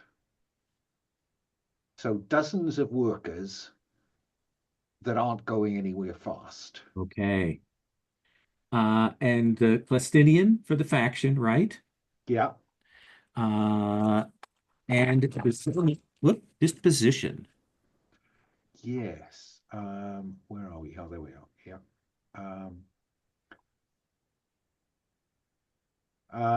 I think wary. That seems right. No, sorry, unwelcoming. I 35 is the boundary. Unwelcoming. Mm-hmm. And settlement authority. Is corrupt. Ooh, interesting. Then let's look at the settlement focus. This is on the shoreline, so Yeah. I think this is lumber mills. So shipbuilding, or it's producing lumber for ships. That's the industrial bit of this. okay. So it feels like a good, like a single focus is probably Yeah, right. I think so. And then let's generate a couple of details. Okay, settlement details. 67. Oh, lots. Yeah, Oh, wow, yeah. big list. That doesn't make sense. Rumors swirl around the identity of a mysterious new visitor.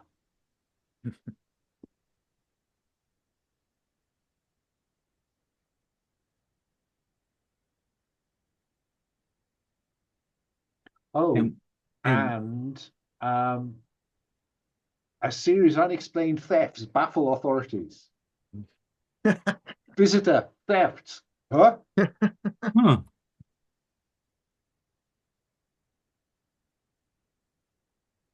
And then at this point, we could also generate a character, but I think we'll move on to Yeah. doing the other settlement to get that on the table. So just start with 80, location. 85 waterside. Water side.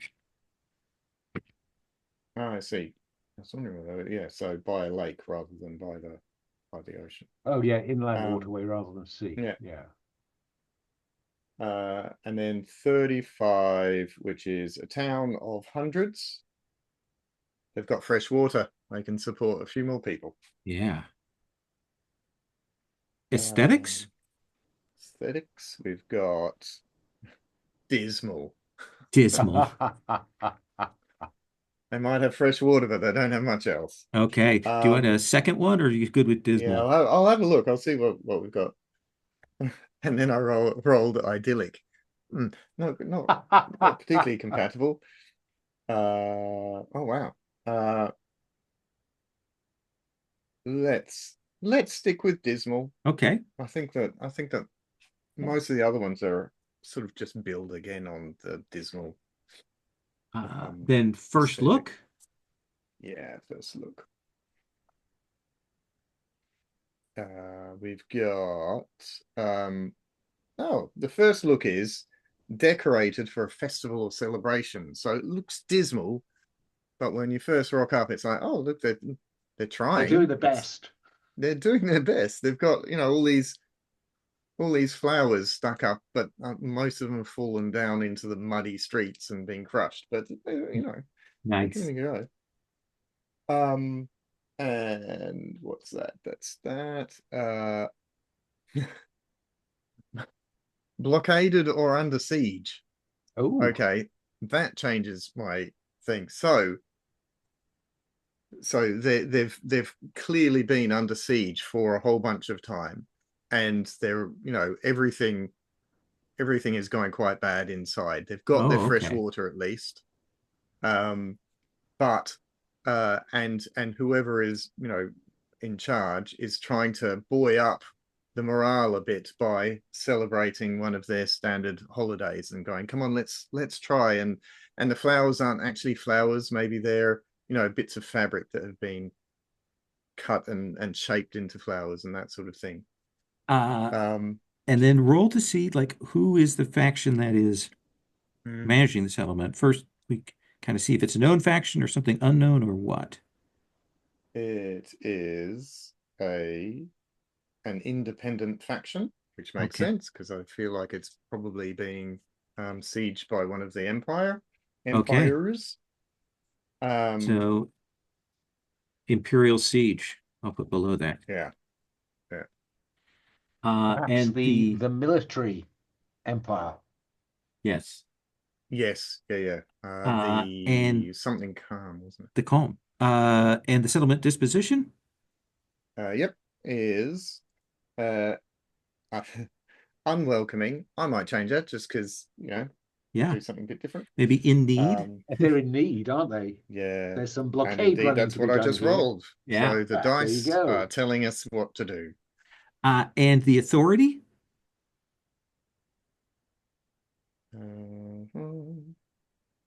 Oh, the authority is currently disputed.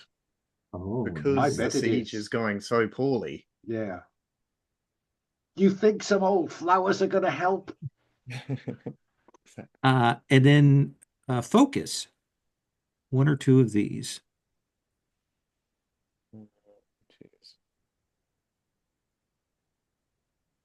They're focused on weaponry. Okay. Which is why one of the empires wants to take them. Because the calm is like it's it's got all the people, but it hasn't. Yeah. It's running low on weapons and so forth. I'll Excellent. try one more. Sure. See if it comes up.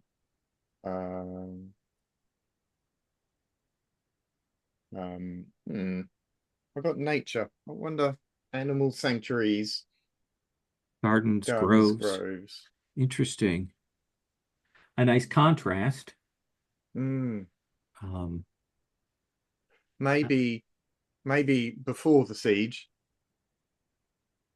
they're very calm and connected and balanced with nature, and so they are able to forge very high quality equipment and weapons and so oh, I forth. like that.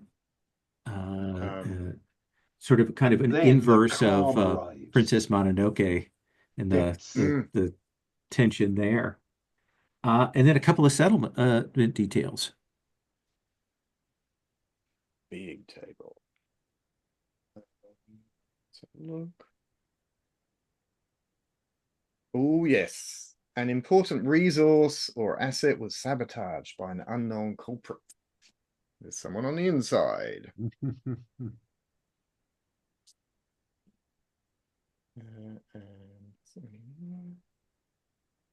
I have actually been rolling the curse die and not got a 10 once. Oh So, yeah. oh, a treasure is said to be hidden or buried nearby, but has never been found. And maybe there are, maybe the calm believe that people in the town know where that treasure is, and they're trying to I like that. This is convince them to tell them. all both of these are great for like could easily start adventures in either of these places. Mm. Uh the one last thing we'll do is we're going to add notable locations. We would put these settlement islands on the map as well. Mm. Alan, why don't you roll me a D100 with the D10 in case you get the curse die? Okay, so here's a D100 is 56. Let me roll a D10. Oh, I see, I can do it together. Ah, I see. Right. That was a 1. So that's 88. 88. So somewhere it is a set of warship patrols. What are those patrols hunting? Um, I think they are hunting um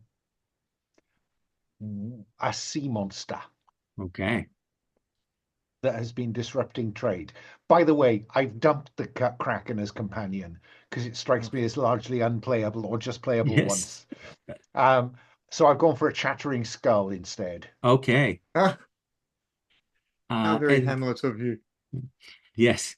And we've got a couple of icons you could either the dragon or the octopus you would drop on the map for that where that patrol is happening. And then Teast? Yeah, so let's see. I got 11 no curse. Okay. Another place with ancient ruins. Who or what defends that place against intruders? So I think that this is ruins from that very initial cataclysm, and that the defender, just being inspired by the picture at the front of the book, is Uh-huh. some kind of automaton that we couldn't create or even fathom how it works now. Absolutely. I'm thinking particularly now of the Minotaur from that old Sinbad movie, the great Ah, mechanical thing. Those are great. And so yeah, we would add those on. We would have the couple of settlements. So we'd end up with, you know, sort of three settlements. One of them kind of is a key one. We'd end up with some islands and we'd end up with some places there. And it abstracts journey distance a little bit more than uh, uh, we did in with the jump points in Starforged, but I think it's kind of cool. And that's the setup for it. Thoughts on this? well, I think it's great fun. I think it's a Yeah. game in itself. Oh yeah. Um, and the hard question, Lowell, is what are we going to do next? Yeah. I knew this would be a Always. thing. I may eventually come back to this, and if I do, I'll reach out to all of you uh uh and try it. But I like this world building. Like this Oh is yeah, fun. It is. There are so many oracles that you do have to Yes. bounce around. One of the things is I've looked online and there are people that have like automated for some of this stuff, but they don't have everything automated. And so there is a lot of kind of jumping back in and forth on these things. Um, I I'll admit, I almost feel like, yeah, it's kind of a bit annoying, but it's also almost exciting to be going, oh, let's turn to yeah. that page now. Oh, what's that got on it? It's yeah. I can imagine if you're doing it for a long time, that would get a bit dull, but this I certainly mean, now. certainly one of the challenges I found when I ran Starforged was that um, every time you go from A to B, you encounter something, Mm, and then you open the Oracle book, and you know play kind of stops for a moment while you're working your way through all the oracles. So there are issues about it. And I think that might be where some kind of automation might be quite handy just Mm. for a random encounter. Here is the other thing, and actually, it is the thing that when you first look at this, you're like, okay, we've got three islands, a couple of settlements, and some other things. And you know, that's not that much because we're used to richer worlds. But the game is a game that does then continuously generate new Yeah. stuff as you play through it. And I mean that's truly wonderful as a solo game. Hmm.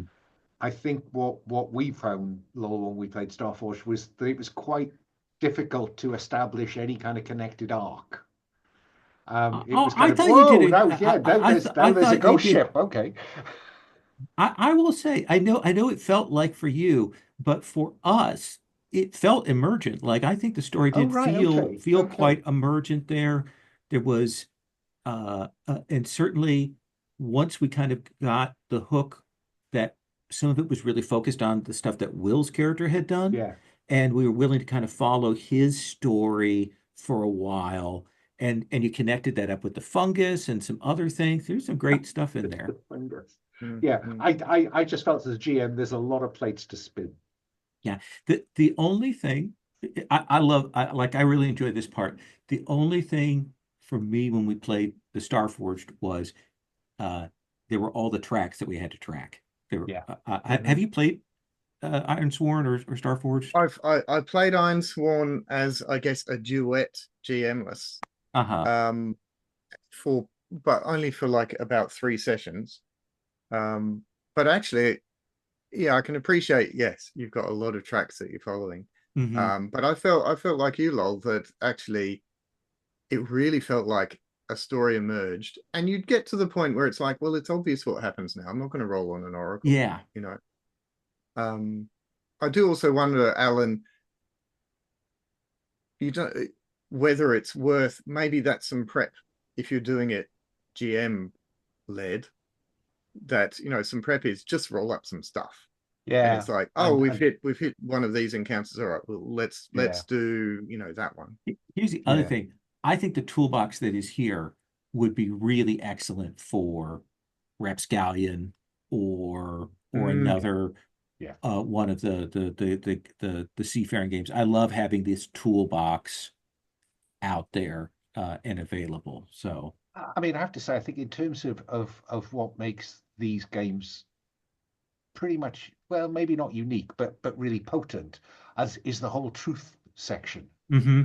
That mhm, by creating from a set of pick lists, um, very quickly, relatively speaking, I think you get instant buy-in.